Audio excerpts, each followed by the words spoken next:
Hello दोस्तों। Indian geography के इस लेक्चर सीरीज में आज हम लोग इंडियन क्लाइमेट पढ़ने जा रहे हैं। दोस्तों, इंडियन क्लाइमेट को शुरू करने से पहले अगर आपने फिजिकल ज्योग्राफी की क्लाइमेटोलॉजी वाली वीडियो को नहीं देखा है तो सबसे पहले जाके उस वीडियो को देखो। इससे क्या होगा, तो आपको क्लाइमेटोलॉजी से जुड़े हुए जो भी कॉन्सेप्ट हैं वो समझ में आएंगे और उसके बाद आप इंडियन क्लाइमेट वाली इस लेक्चर को देखना, फिर आपको चीजें और भी अच्छे से समझ में आएंगी। ठीक है, तो चलिए बात कर लेते हैं जो वेदर और क्लाइमेट के बीच में डिफरेंस क्या है। अब इस चीज को हम लोगों ने ऑलरेडी डिस्कस किया था क्लाइमेटोलॉजी वाली वीडियो में भी। तो देखो, अगर मैं आपसे ये कहूं जो आज बारिश हो रही है लेकिन कल धूप खिली थी और उससे पहले धुंध छाई हुई थी, तो किसकी बात मैं कर रहा हूं? तो मैं बात कर रहा हूं वेदर की। यानी कि ये डेली का इवेंट है। ठीक है, जैसे आज बारिश हो रही है, कल धूप खिली थी, है ना। तो अगर मैं ये कहूं जो राजस्थान में अच्छी खासी गर्मी पड़ती है, मेघालय में अच्छी खासी बारिश होती है, या फिर केरला में ह्यूमिडिटी आपको अच्छा खासा देखने को मिलेगा, किसकी बात मैं कर रहा हूँ? तो मैं बात कर रहा हूँ क्लाइमेट की। तो देखो, जो वेदर होता है ना, इसी का एवरेज होता है क्लाइमेट। कितने साल का एवरेज होता है? तो 30+ ईयर्स का जो एवरेज होता है वो होता है क्लाइमेट। यानी कि क्लाइमेट जो है वो लॉन्ग टर्म फेनोमेनन है, वेदर क्या है तो शॉर्ट टर्म फेनोमेनन है। समझ में आया? ठीक है, अब बात कर लेते हैं जो क्लाइमेट पे और क्या क्या चीजें प्रभाव डालती हैं। तो दोस्तों, जैसा कि हम लोगों ने ऑलरेडी समझा था, जो ये है हमारा प्यारा अर्थ, अच्छे से बनाते हैं, थोड़ा सा इज्जत देते हैं। ठीक है, देखो ये है हमारा अर्थ, ये है इक्वेटर और ऊपर में है पोल। हम लोगों ने समझा था जो आपको ये जो ट्रॉपिकल एरिया है ना, ये जो ट्रॉपिक्स जिसको कहते हैं, यहाँ पे सूर्य भगवान जो है वो सीधी रोशनी यहाँ पे पड़ती है इनकी, और बाकी के जगहों पे स्लैंटिंग रेज पड़ता है। स्लैंटिंग रेज का मतलब ये है जो यहाँ पे हीट जो है वो कम आपको देखने को मिलेगी, लेकिन जहाँ पे सीधी रोशनी पड़ती है वहां पे हीट अच्छी खासी देखने को मिलेगी। यही बात है। ठीक है, और जैसे जैसे आप इक्वेटर से पोल की तरफ जाओगे, ठीक है, तो टेम्परेचर कम होता चला जाता है। लेकिन इसके अलावा भी बहुत सारे रीजनल फैक्टर्स हैं जो कि क्लाइमेट पे प्रभाव डालते हैं। उनको एक एक करके डिस्कस करते हैं। शुरुआत करते हैं लैटिट्यूड से। लैटिट्यूड की अगर बात होगी ना, ठीक है, तो समझ जाओ ट्रॉपिक ऑफ कैंसर जो है ना वो हमारे भारत को दो भागों में डिवाइड करता है।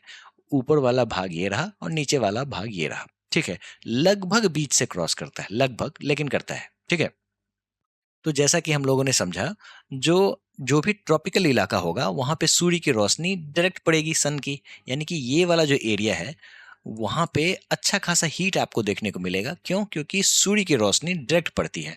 बाकी की जो जगह है वहां पे स्लैंटिंग रेज पड़ते हैं।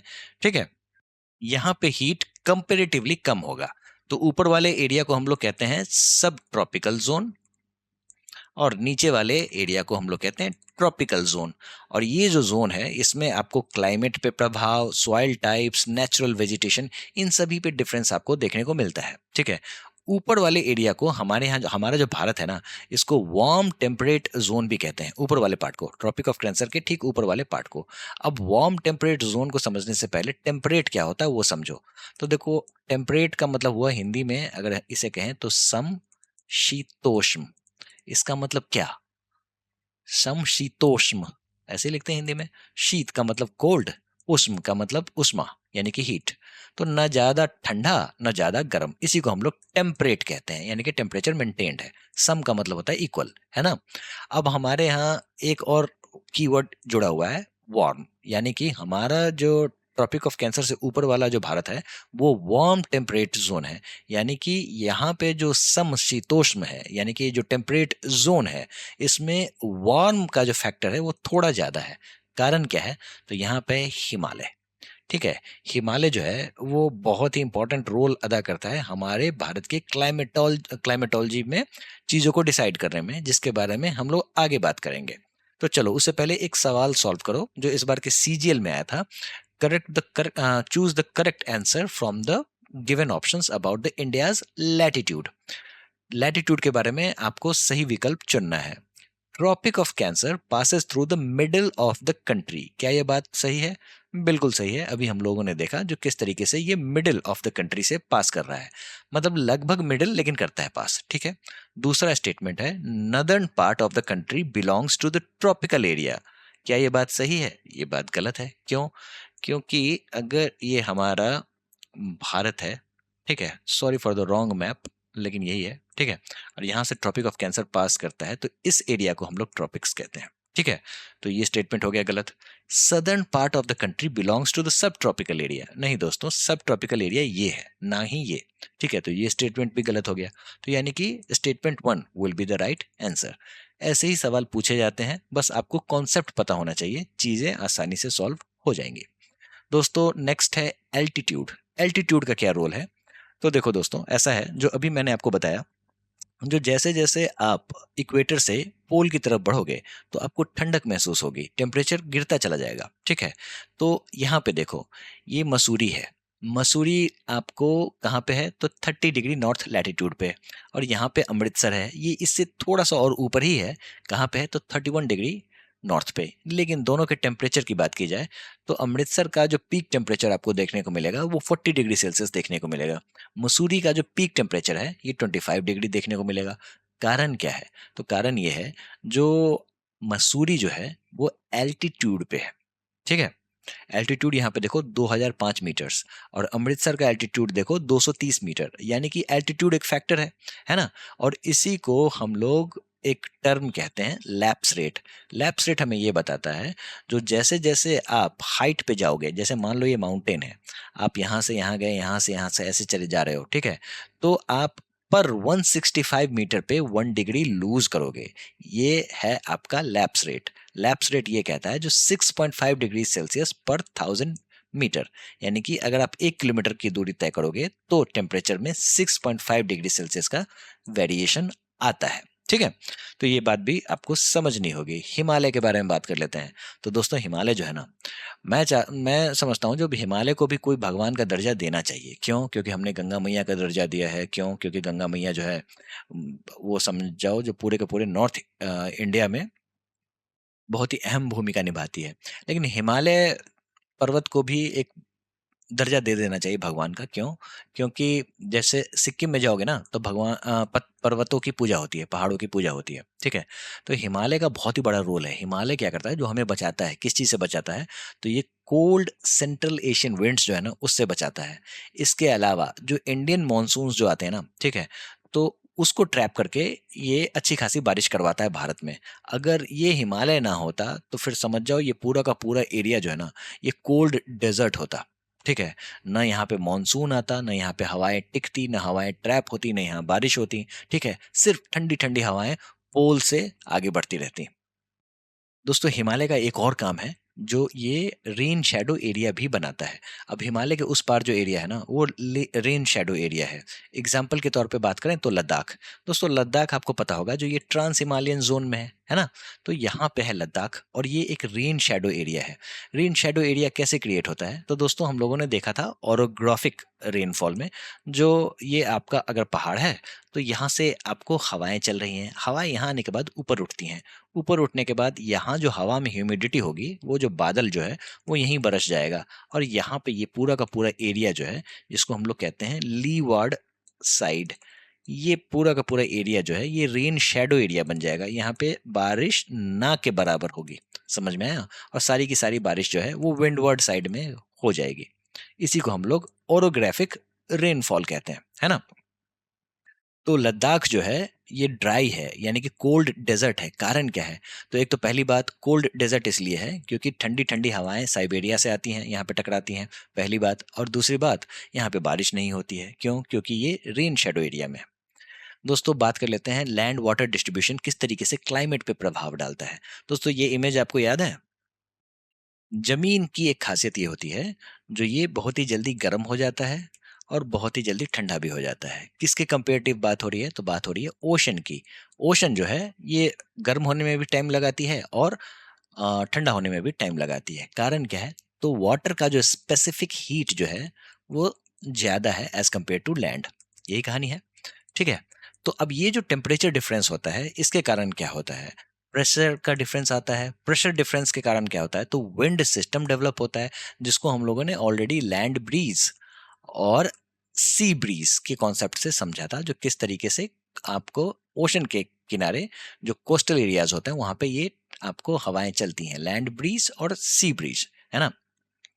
यही कारण है जो कोस्टल एरिया में आपको मॉडरेट क्लाइमेट देखने को मिलेगा। क्यों? क्योंकि ओशन जो है, सी जो है, ये यहाँ पे मॉडरेट इफेक्ट प्रोवाइड करती है, ठीक है। लेकिन अब जैसे जैसे जमीनी इलाकों में जाओगे तो वहां पे सबसे ज्यादा ठंड भी देखने को मिलेगी और गर्मी भी ज्यादा देखने को मिलेगी।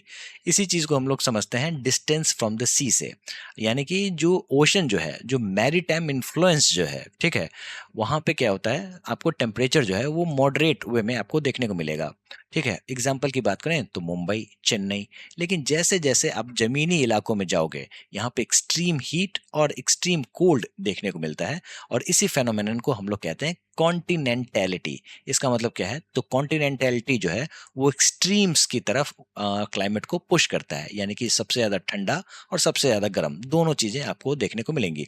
अब कॉन्टिनेंटैलिटी इफेक्ट की बात कर लें तो भारत के जो नॉर्दर्न प्लेन्स वाले इलाके हैं ना, यहाँ पे आपको हॉट समर्स देखने को मिलेगा, कोल्ड विंटर्स देखने को मिलेगा, यानी कि ठंड भी अच्छी खासी पड़ेगी आपको, ठीक है, और गर्मियों के समय में गर्मी भी अच्छी खासी पड़ेगी। लेकिन जब कोस्टल सिटीज जो है, मुंबई, चेन्नई, बैंगलोर, वहाँ पे मॉडरेट क्लाइमेट देखने को मिलता है। यही कारण है जो मैं दिसंबर में अगर दिल्ली में बैठा हुआ हूँ और अपने दोस्त को वीडियो कॉल लगाता हूँ जो कि चेन्नई में बैठा हुआ है, तो फिर मुझे दिखता है जो वो बंदा जो है वो पंखा चला के बैठा हुआ है और टी शर्ट में है, और यहाँ पे मैं जैकेट पहन के बैठा हूँ। कारण क्या है, क्योंकि हमारे यहाँ ठंड बहुत ज़्यादा पड़ रही है। लेकिन चेन्नई में क्या है, वहाँ पे जो सी है वो मॉडरेट इफेक्ट डालता है और पूरे के पूरे टेम्परेचर को बैलेंस कर देता है। ऑटोमेटिक एसी की तरह काम करता है ये। लेकिन नॉर्दर्न प्लेन्स में क्या होता है, तो दिल्ली, कानपुर, जालंधर, यहाँ पे आपको एक्सट्रीम क्लाइमेट देखने को मिलता है। प्रेशर एंड विंड सिस्टम की बात कर लेते हैं दोस्तों। देखो दोस्तों, ऐसा है ना, जो इसके बारे में ऑलरेडी हम लोगों ने पढ़ रखा है। अब ये जो प्रेशर और विंड सिस्टम जो है ना, ये हमारे यहाँ मॉनसून को लाने का काम करता है। इसको हम लोग डिटेल में समझेंगे। अब यहाँ पे आपने चीजें समझी होगी, जो इक्वेटर है, इक्वेटर पे भगवान सूर्य जो है वो ज़्यादा मेहरबान रहते हैं, ज़्यादा हीट यहाँ पे आपको देखने को मिलेगा। और यही कारण है जो यहाँ पे लो प्रेशर डेवलप हो जाता है। प्रेशर डेवलप हो जाने के कारण यहाँ पे आईटीसीजेड डेवलप होता है। आईटीसीजेड क्या होता है, तो इंटर ट्रॉपिकल कन्वर्जेंस जोन, जिसके बारे में हम लोग आगे बात करेंगे। अब जहाँ पे लो प्रेशर डेवलप होता है तो सामने से जो हाई प्रेशर वाला इलाका है, सब ट्रॉपिकल हाई, यहाँ से आपको हवाएं बहनी शुरू होती हैं और इसको हम लोग ट्रेड विंड कहते हैं। ऊपर से जो हवा आ रही है, नॉर्थ में जो आ रही है, उसको हम लोग नॉर्थ ईस्ट ट्रेड कहते हैं। साउथ से जो हवा इक्वेटर की ओर आ रही है, इसको हम लोग साउथ ईस्ट ट्रेड्स कहते हैं, ठीक है। अब ये जो हवा आ रही है, ठीक है, मतलब ये जो लो प्रेशर क्रिएट हुआ है, ये मान लो लो प्रेशर है, तो यहाँ पे हवाएं ऊपर उठेंगी। ऊपर उठ के जाके क्या होंगी, ऊपर उठने के बाद ये फिर से कूल होंगी। कूल होके ये दो डायरेक्शन में बह जाती हैं, है ना, जिसको हम लोगों ने हैडली सेल से समझा था, ठीक है। और ये फिर 30 डिग्री नॉर्थ और 30 डिग्री साउथ जाके फिर से डिसेंड करती हैं, और फिर यहाँ से दूसरा साइकिल कंटिन्यू होता है, जिसको हम लोग फेरल सेल कहते हैं, है ना। फेरल सेल जो है वो हम लोगों ने याद रखा है, फेरल यानी कि फ्रिक्शन। ये किसी टेम्परेचर ग्रेडियंट से नहीं तैयार हुआ है, ये बल्कि फ्रिक्शन के कारण तैयार हुआ है। किसके फ्रिक्शन के कारण, तो पोलर सेल और हेडली सेल के बीच में फंसे होने के कारण फेरल सेल चलता है ना। तो ये सारी चीजें अभी आपको कहानी में आएंगी, तो यहीं पे मैं आपको चीजें बता दे रहा हूँ, जो आप तैयार रहो, जो इन सभी चीजों से आप फिर से रूबरू होगे। क्लाइमेटोलॉजी में ऑलरेडी हम लोगों ने इसको डिस्कस कर रखा है। दोस्तों अब एक चीज देखो, ये जो सब ट्रॉपिकल जेट जो है ना, ये कहाँ पे चल रहा है, तो ये आपको ट्रोपोस्फेयर में चल रहा है, यानी कि 9 से 13 किलोमीटर ऊपर चल रहा है। ये सारा खेल ऊपर हो रहा है ना। ये बहुत ही तेज हवाएं चलती हैं, जिसको हम लोग जेट स्ट्रीम कहते हैं। तो ये सारा का सारा फेनोमेनन जो है ना, वो हमारे भारत में मॉनसून को लाने का काम करेगा, जिसके बारे में हम लोग आगे डिस्कस करेंगे। दोस्तों अब बात कर लेते हैं रिलीफ फीचर की। ऑलरेडी डिस्कस कर रखा है, माउंटेन्स जो होते हैं ना, वहां पे आपको ओरोग्राफिक रेनफॉल देखने को मिलता है, यानी कि सारी की सारी बारिश जो है वो माउंटेन के विंडवर्ड साइड में हो जाती हैं। लीवर्ड साइड जो है वो सूखा रह जाता है। कारण क्या है, जो ऊपर हवाएं उठ के ठंडी हो जाती हैं और बारिश कर देती हैं, तो एक ही साइड में बारिश होता है, दूसरा वाला एरिया जो है वो सूखा आपको देखने को मिलेगा। यही कारण है जो वेस्टर्न घाट का जो ये वाला इलाका है ना, ये वाला जो इलाका है, ठीक है, जो कि रेन शेडो एरिया में आता है, ठीक है, यही कारण है जो वेस्टर्न घाट में आपको बारिश 2500 से लेके 3500 mm तक होती है, लेकिन बगल में डेक्कन प्लेट्यू है, वो रेन शेडो एरिया में आता है। यही कारण है जो वहां पे बारिश कंपेरेटिवली कम होती है। ठीक है, खासी हिल्स की बात कर लेते हैं। तो देखो यहाँ पे मेघालय है, मेघालय में आपको अच्छी खासी बारिश देखने को मिलती है। अरावली की बात कर लेते हैं, ये रहा आपका अरावली माउंटेन। ठीक है, ये क्या करता है, ये इधर से जो मॉनसूनल विंड आती है ना, अभी हम लोग डिस्कस करेंगे, तो वहां पे ये रेन शेडो का काम कर जाता है। यही कारण है जो इस एरिया में, जो राजस्थान का जो थार वाला एरिया है, वहां पे बारिश नहीं होती है। दोस्तों बात कर लेते हैं ओशन करेंट्स की। ओशन करेंट्स कैसे चीजों को प्रभाव में डालता है। दोस्तों इसको हम लोगों ने ऑलरेडी क्लाइमेटोलॉजी में समझा था। जो देखो ये आपको लंदन है, ये जो लंदन है, लंदन का जो पोर्ट है ना, वो समझो बर्फ में जमा हुआ होता अगर यहाँ से नॉर्वेनियन करंट नहीं मूव करता। नॉर्वेनियन करंट क्या करता है, तो ये एक वार्म ओशन करंट है, ये पूरे के पूरे इलाके को गर्म कर देता है। और समझ जाओ जो यूके का जो पोर्ट है, वहां पे भी बर्फ नहीं जमने देता है। और यही कारण है जो वो बर्फ जो है ये पूरा का पूरा साल भर नेविगेबल बना हुआ रहता है। ठीक है, it's all due to ocean current. ठीक है, सिमिलरली यहाँ से गल्फ स्ट्रीम निकल रही है, ऊपर से लेब्राडोर जो है वो ठंडी ये आ रही है, करंट आ रहा है। ठीक है, दोनों यहाँ पे मिलता है और यहाँ पे आपको अच्छा खासा भाप यानी कि कोहरा देखने को मिलता है। और ये पूरा का पूरा एरिया जो है वो अच्छा खासा फिशिंग जोन बनता है। दोस्तों बात कर लेते हैं हम लोग साउथ इक्वेटोरियल करंट की। साउथ इक्वेटोरियल करंट कहाँ पे है, तो दोस्तों ये रहा आपका साउथ इक्वेटोरियल करंट। ठीक है, और इसी मैप में अगर यहाँ देखो तो ये भी साउथ इक्वेटोरियल करंट है। यही चीजें यहाँ पे कंटिन्यू होती हैं और इधर से आ जाती हैं। ठीक है, और इसका प्रभाव हमारे भारत के मॉनसून पे अच्छा खासा पड़ता है, जिसको हम लोग आगे समझेंगे। ठीक है, तो ये सारे के सारे जो फीचर्स थे वो ये दिखा रहे थे जो वो कौन कौन से फैक्टर्स हैं जो कि क्लाइमेट पे प्रभाव डालते हैं। दोस्तों एक सवाल था सीएचएसएल में 2024 में पूछा गया था, देखते हैं। पूछा जा रहा है जो विच of the following statement about the climate is incorrect. निम्नलिखित में से जलवायु के बारे में कौन सा कथन गलत है। India's climate has characteristics of a tropical as well as sub tropical climate. क्या ये स्टेटमेंट सही है? बिल्कुल सही है। हमें पता क्या क्या करना है, तो हमें ये पता करना है जो गलत कौन सा है। Coastal areas in India experience less contrast in temperature conditions as compared to the interior of the country. क्या ये बात सही है? बिल्कुल सही है। ठीक है, हम लोगों ने देखा है जो कोस्टल एरिया में आपको मॉडरेटिंग इफेक्ट होता है सी का, यही कारण है जो टेम्परेचर में वेरिएशन कम होता है compare to the land area, जिसको हम लोग कॉन्टिनेंटैलिटी इफेक्ट कहते हैं। समझ में आया? यहाँ पे आपको एक्सट्रीम देखने को मिलेगा। Monsoon type of climate is found mainly in the south and the south east Asia. ये बात भी बिल्कुल सही है, इसके बारे में हम लोग आगे बात करेंगे। ठीक है, India experiences comparatively stronger winters as compare to the central Asia. ये बात बिल्कुल गलत है। ठीक है, हमारे यहाँ उतना ज़्यादा ठंड नहीं पड़ता है जितना सेंट्रल एशिया में ठंड पड़ता है। कारण क्या है, तो देखो साइबेरिया से ठंडी हवाएं चलती है। ठीक है, जिसको हम लोग साइबेरियन हाई कहते हैं। यहाँ से ठंडी हवाएं चलती हैं और हमारे भारत की ओर आती तो हैं, लेकिन यहाँ पे हमारा हिमालय जो है वो इसको रोक देता है। ठीक है, तो यही कारण है जो ये वाला जो इलाका है, ठीक है, जो सेंट्रल एशिया का इलाका है, जैसे कजाकिस्तान, किर्गिस्तान, ये सारे जो इलाके हैं वहाँ पे अच्छी खासी ठंड देखने को मिलती है। ठीक है, लेकिन हमारे भारत में warm temperate climate north India में देखने को मिलता है। और नॉर्थ इंडिया में, ठीक है, और साउथ इंडिया में क्या देखने को मिलता है, तो वहां पे ट्रॉपिकल क्लाइमेट देखने को मिलता है। समझ में आ गया? तो चलिए अब दोस्तों बात कर लेते हैं सीजन्स की। तो देखो एक गाना आया था ना, पतझड़ सावन बसंत बहार। ठीक है, तो उससे कुछ लेना देना नहीं है, यहाँ पे लेना देना है आईएमडी से। आईएमडी क्या होता है, तो इंडियन मीटरोलॉजिकल डिपार्टमेंट। उसके हिसाब से ये 4 सीजन है, कौन कौन वो देख लो। पूछते हैं, सीधा सवाल पूछते हैं। ठीक है, एक तो पहली बात विंटर। सीधा सवाल ये आएगा जो हमारे यहाँ विंटर का जो फेज होता है कब से कब तक का होता है, तो हमारे यहाँ विंटर जो है वो दिसंबर से लेके फरवरी तक होता है।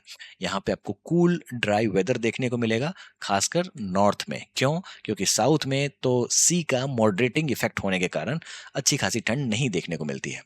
समर की बात कर लेते हैं, तो समर का पीरियड है हमारे यहाँ मार्च से लेके मई तक। ठीक है, hot dry pre monsoon heat waves आपको देखने को मिलेंगे एक एक करके सभी को डिस्कस करेंगे हम लोग। साउथ वेस्ट मानसून की बात कर लेते हैं। सबसे ज्यादा सवाल यही पूछा जाता है, ठीक है। आपसे ये पूछ देंगे जो हमारे यहाँ मानसून का जो पीरियड है वो कब से कब तक का है।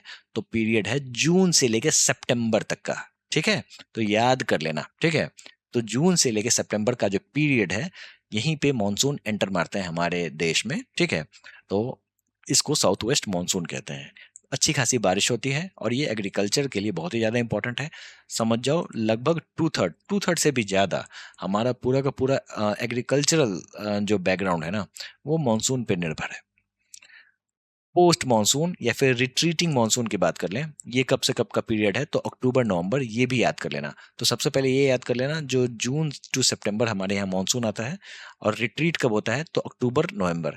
देखो यहाँ पे आपको चीज़ें आसानी से समझ में आ रही हैं, लेकिन जब आप सवालों को देखोगे और मैं आपसे ये पूछ दूँ जो रिट्रीटिंग कब होता है मानसून का, सितंबर दे दूंगा, तो आप कंफ्यूज हो जाओगे। बात तो बिल्कुल सही है, क्यों? क्योंकि जून टू सितंबर मानसून होता है और सितंबर से लेके नवंबर तक होगा रिट्रीटिंग। तो ऐसा नहीं है दोस्तों, अक्टूबर से लेके नवंबर जो है वो रिट्रीट होता है।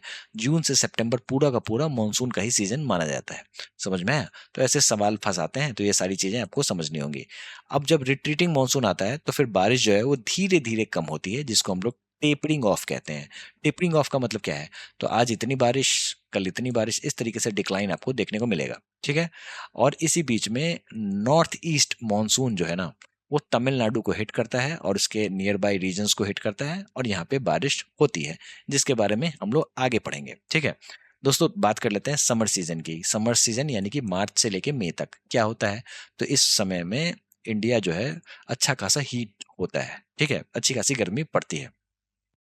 इसको अगर आप मैप से समझो तो ये है आपका प्यारा भारत, ठीक है, ऐसे जोड़ लो।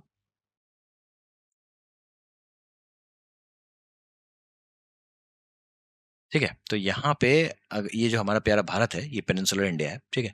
तो समझ जाओ यहाँ पे अच्छी खासी हीट पड़ रही है, तो ये पूरा का पूरा लो प्रेशर डेवलप होता है। और ये जो लो प्रेशर है ना, तो हमने ये समझा था जो हवाएं जो हैं वो हाई प्रेशर से लो प्रेशर की ओर मूव करती हैं।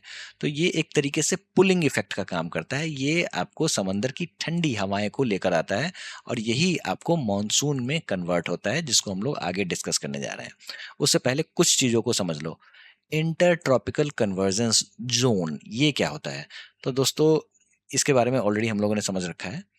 देखो यहाँ पे जो जो चीजें आपको दिखेंगे ना, एक बार फिर से रिवाइज कर लेना, क्योंकि मॉनसून का कॉन्सेप्ट थोड़ा सा टिपिकल है, तो आपको समझ में अच्छे से आएगा जब आप उसके बैकग्राउंड की चीजों को समझ लोगे। तो दोस्तों ITCZ वो एक ऐसी पट्टी है ना, वो मॉनसून को खींचने का काम करती है। ये क्या होता है, तो जैसे यहाँ पे सूर्य भगवान है, आपको ये ITCZ मान लो इक्वेटर के पास है, ठीक है। तो ये एरिया, अगर सूर्य भगवान सबसे ज्यादा हीट यहाँ पे सप्लाई करेंगे तो ITCZ यहाँ होगा, ठीक है। लेकिन आपको ये पता है जो सन का एपरेंट मूवमेंट होता है, सन का मूवमेंट नहीं होता है, सन का एपरेंट मूवमेंट होता है, यानी कि हमारा जो अर्थ है वो टिल्टेड है।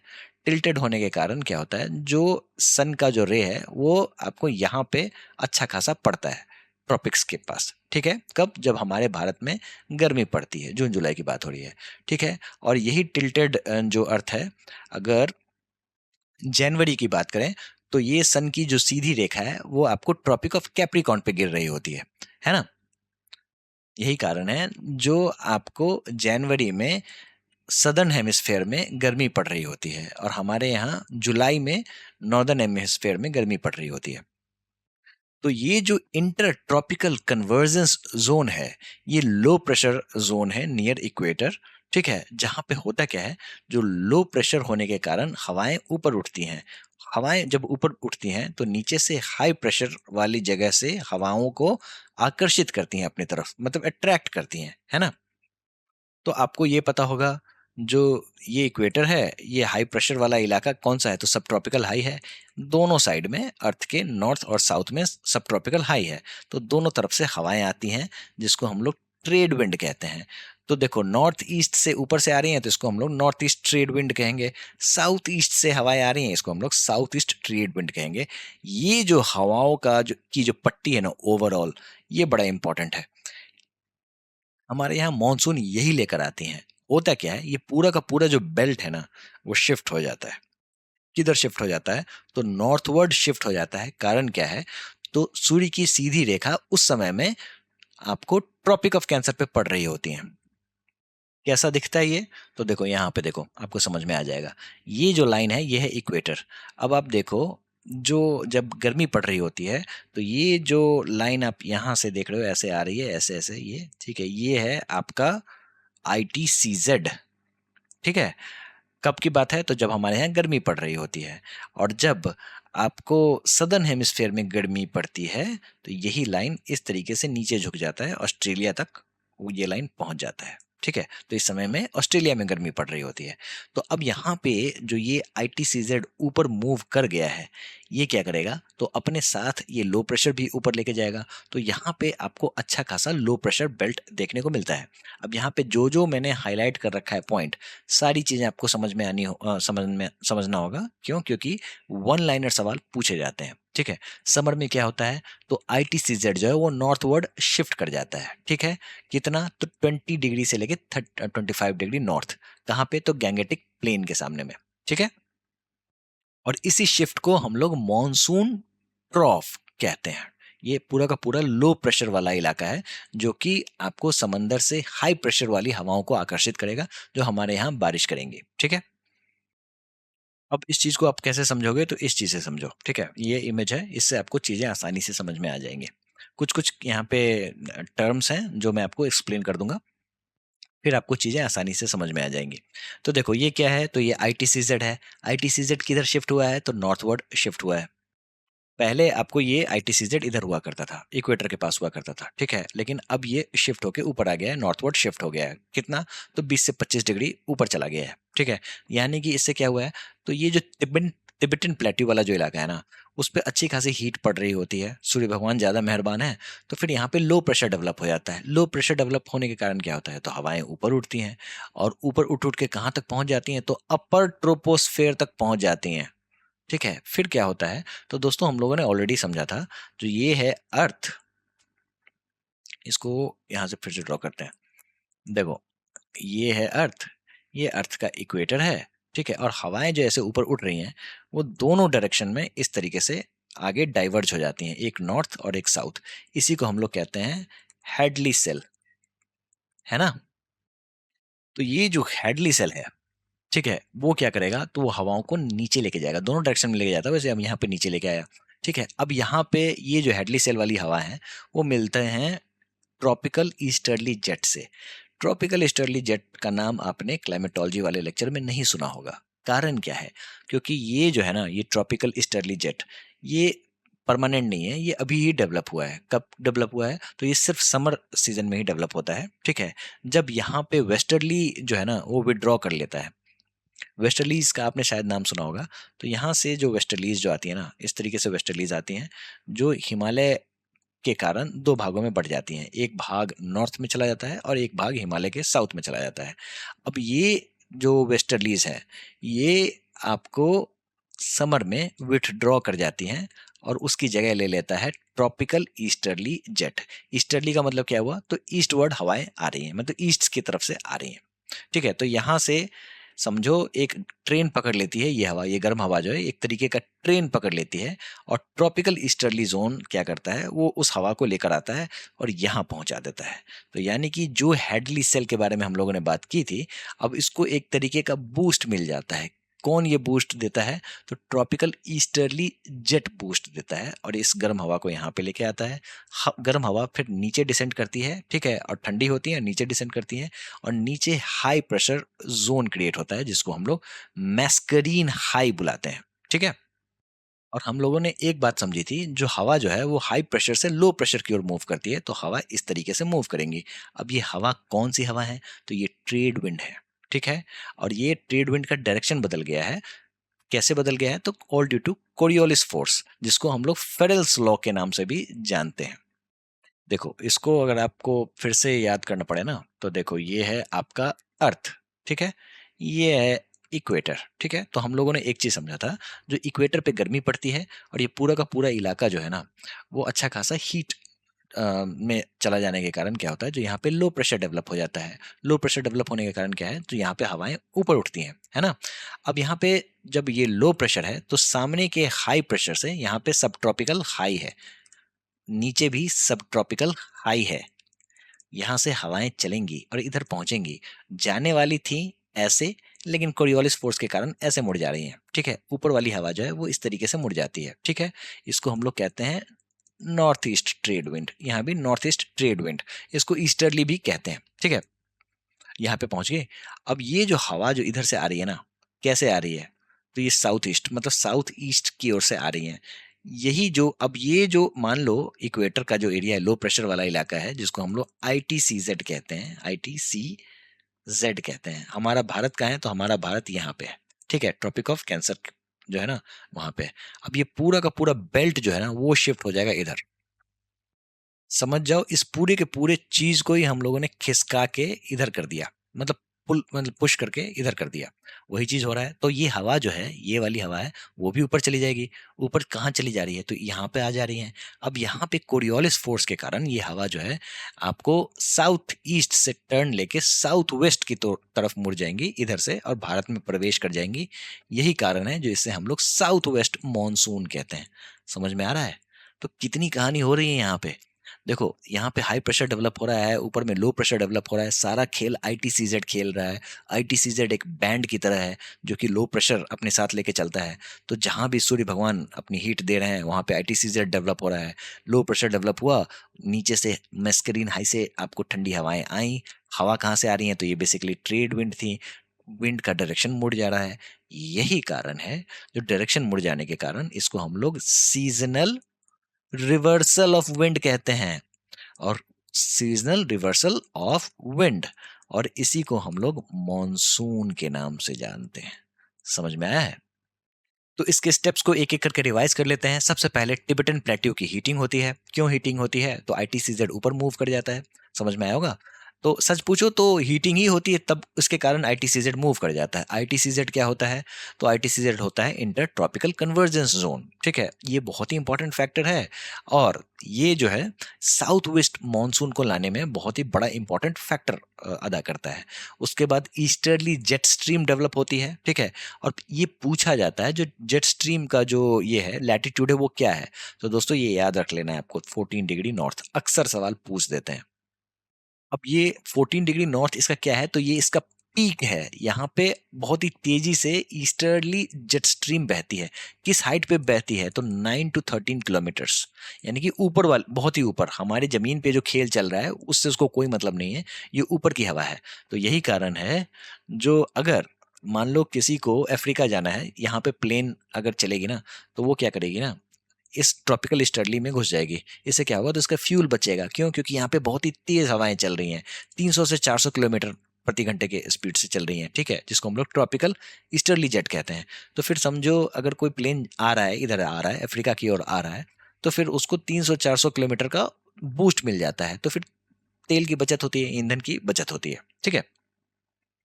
और ये ईस्टर्ली जेट कब डेवलप होता है, जब वेस्टर्ली जेट स्ट्रीम जो है वो इंडिया से विड्रॉ करता है, ठीक है। और यही कारण है जो बर्स्ट ऑफ मॉनसून देखने को मिलता है। मैस्करीन हाई क्या है, तो ईस्ट ऑफ मेडागास्कर का वो क्षेत्र है, मतलब ये वाला इलाका है, ये वाला इलाका है जहां पे हाई प्रेशर क्रिएट होता है। और ये क्या करता है, जो ये मॉइस्चर को इंडिया की ओर पुश करता है। तो समझ में आया? तो इस तरीके से हमारे यहाँ मॉनसून आता है। तो हम लोगों ने देखा जो किस तरीके से साउथ ईस्ट ट्रेड विंड्स जो है ये साउथ वेस्ट मानसून बन जाती है, all due to Coriolis force. दोस्तों, सोमाली जेट के कॉन्सेप्ट को भी समझ लो, ये भी जान लो क्या है कहानी, ठीक है।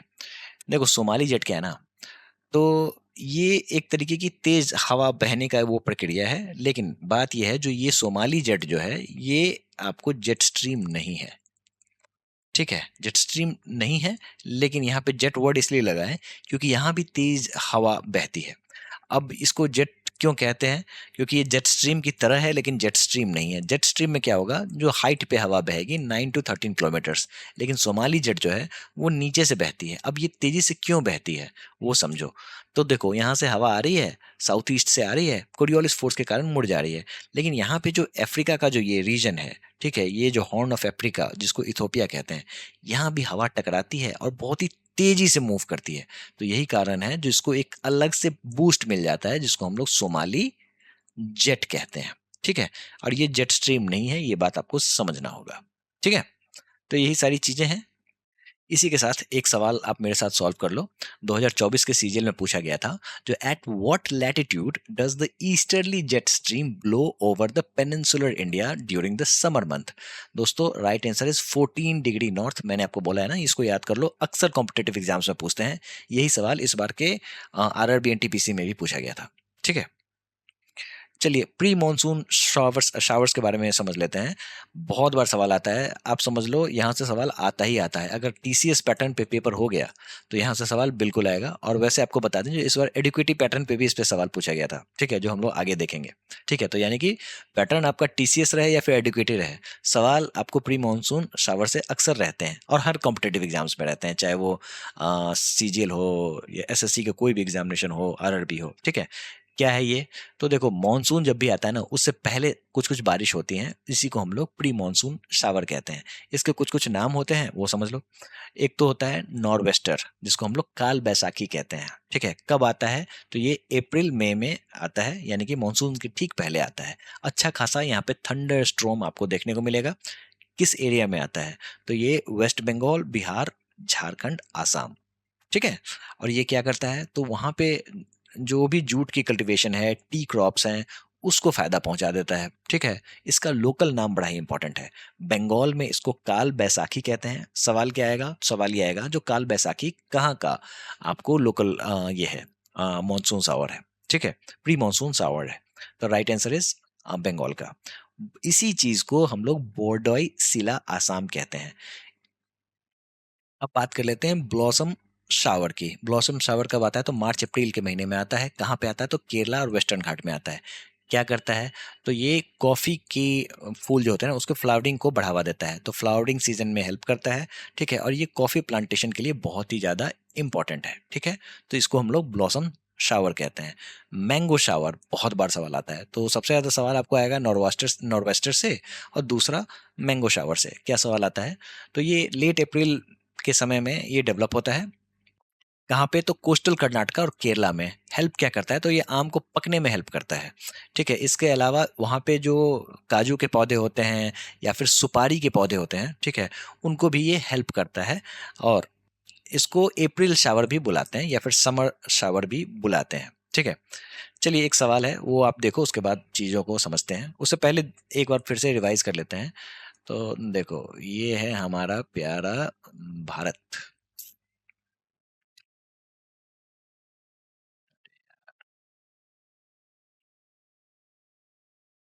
ठीक है, तो आपको ये वाला जो इलाका है, यहाँ पे आपको नॉर्वेस्टर्स देखने को मिलेगा। याद करना पड़ेगा ये सारी चीजें आपको। ठीक है, और नॉर्वेस्टर में भी इसका दो भाग है। बंगाल वाला जो पार्ट है, इसको हम लोग कहते हैं काल बैसाखी। ठीक है, आसाम वाला जो पार्ट है, इसको हम लोग कहते हैं बोरडोशिला। क्लियर है? बस इसको याद कर लेना। इधर आ जाओ नीचे। नीचे आपको दो हैं। एक तो है आपका ब्लॉसम शावर, जो कि कॉफी कॉफी प्लांटेशन में हेल्प करता है। दूसरा है मैंगो शावर, जो कि मैंगो की खेती में मदद करता है। इसके अलावा कैस्यू, इन सभी की एक्रिया नट, इन सभी की खेती में मदद करता है। ठीक है, चलिए एक सवाल है, what are the mango showers in the context of Indian climate? Indian climate में मैंगो शावर का क्या रोल है? ठीक है, सवाल कहाँ पूछा गया है? तो फेज 13 में, 2025 में। देखो, heavy rainfall during the monsoon season causes mangoes to ripen early.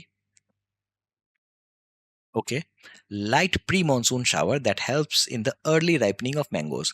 दोनों रिलेटेड है, लेकिन आपको ये समझना होगा, जो यहाँ पे लाइट रेन हो रहा है, हेवी रेनफॉल नहीं हो रहा है। ठीक है, तो right answer will be this. और भी ऑप्शन पढ़ लेते हैं। A type of tropical storm that affects the mango producing region, गलत बात है। Showers during the winter season that promote mango flowering. Winter season में नहीं होता है, ये समर सीजन में होता है। अ, और क्या होता है? और लाइट रेन होता है, बस यही है। ठीक है, तो आपने कितने कीवर्ड्स समझ लिए? तो मैंगो शावर से आपको चीजें समझनी है। सबसे पहली बात, ये प्री मॉनसून शावर है। क्लियर है? ये समझना होगा। दूसरी बात, लाइट रेन होता है, हेवी रेन नहीं होता है। ठीक है, और ये समर सीजन में आता है, मॉनसून से पहले। तो विंटर में नहीं आता है। तो अगर मान लो ये सवाल आ गया आपके कॉम्पिटिटिव एग्जाम्स में और आपको पता है जो आपको और भी पेपर्स हैं जैसे रीजनिंग है, मैथ्स है, इंग्लिश है, उन सभी को सॉल्व करना है। आप जैसे ही ऑप्शन पढ़ो heavy rainfall during the monsoon season causes mangoes to ripen early, अरे बिल्कुल सही लग रहा है। नहीं, आपको दो चार ऑप्शन पढ़ लेने हैं, ठीक है तभी आपको चीजें समझ में आएंगी। ये लाइट प्री मॉनसून शावर है, ठीक है। तो जिसने पहले वाले ऑप्शन को लगा दिया वो हो गया गलत, दूसरा होगा सही, है ना। दोनों मिलते जुलते ऑप्शन है, तो आपको ऑप्शंस पढ़ने हैं। चलिए एक और सवाल है, consider the following statements regarding the pre monsoon rains in India.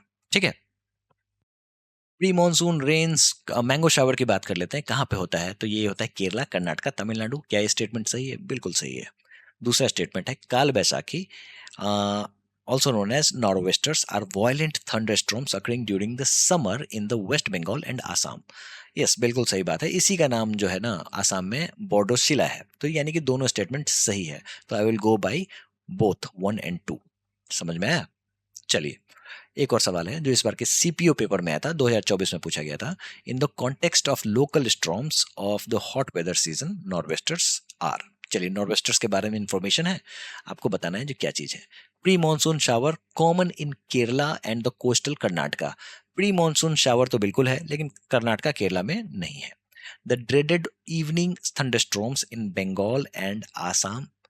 बिल्कुल सही बात है, क्योंकि यहाँ पे आपको जो ये है ना काल बैसाखी और जो नॉर्वेस्टर कह लो आप, काल बैसाखी, नॉर्वेस्टर, बॉर्डर शेलो, जो भी कह लो, ठीक है। यहाँ पे थंडर स्टॉर्म जो है ना ये एक इंपॉर्टेंट कीवर्ड है। तो ये स्टेटमेंट बिल्कुल सही है। हॉट ड्राई विंड्स गलत है। Winds that help coffee flowers in Kerala, wind की बात नहीं हो रही यहाँ पे, तो प्री मॉनसून शावर की बात हो रही है ना। तो बस यही है। चलिए अब समझते हैं जो ये मॉनसून होता क्या है। तो जैसा कि हम लोगों ने ऑलरेडी समझा, तो इसको हम लोग सीजनल रिवर्सल ऑफ विंड कहते हैं, ठीक है। इस ये अरबिक वर्ड से आया है जिसको हम लोग कहते हैं मौसम। इसका मतलब क्या होता है? तो इसका मतलब होता है ऋतु यानी कि सीजन।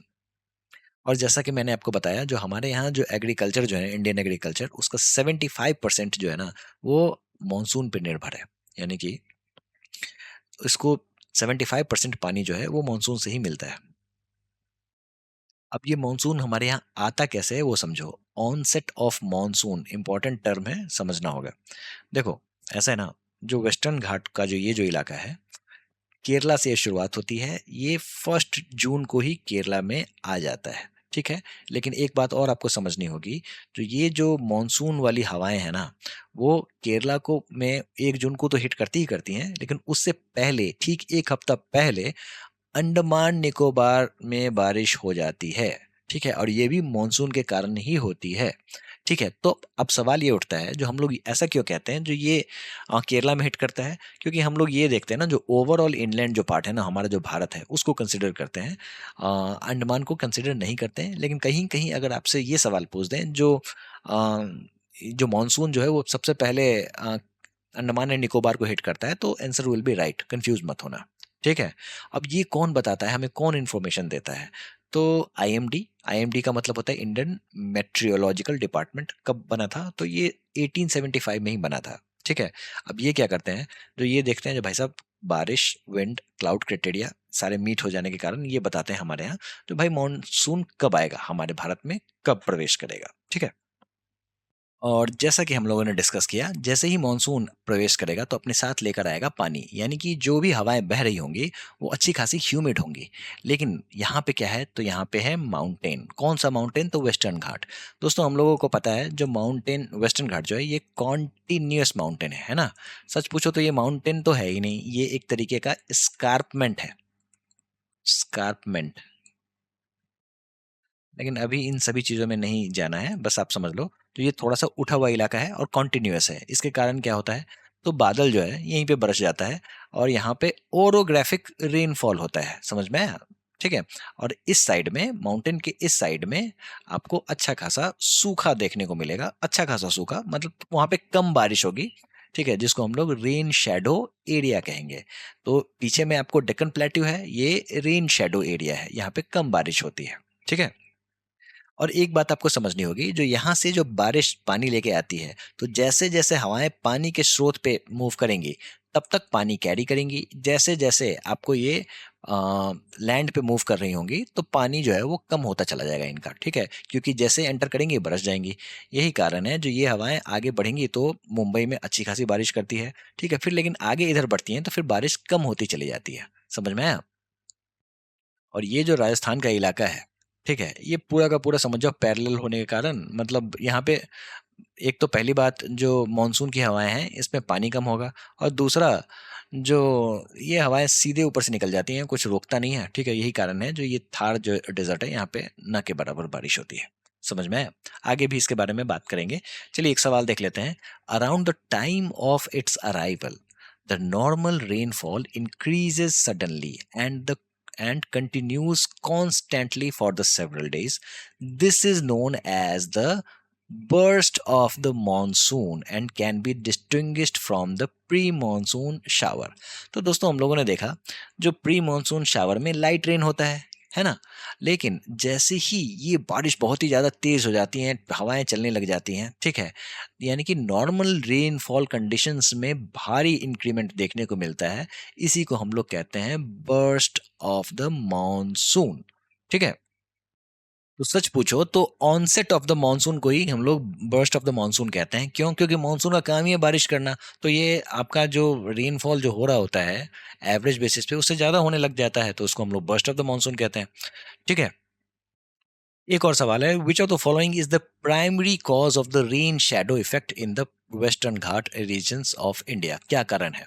ठीक है, देखो इस पर सिलेक्शन फेज 13 में ही सवाल पूछा गया था। The Himalayas blocking the monsoon winds.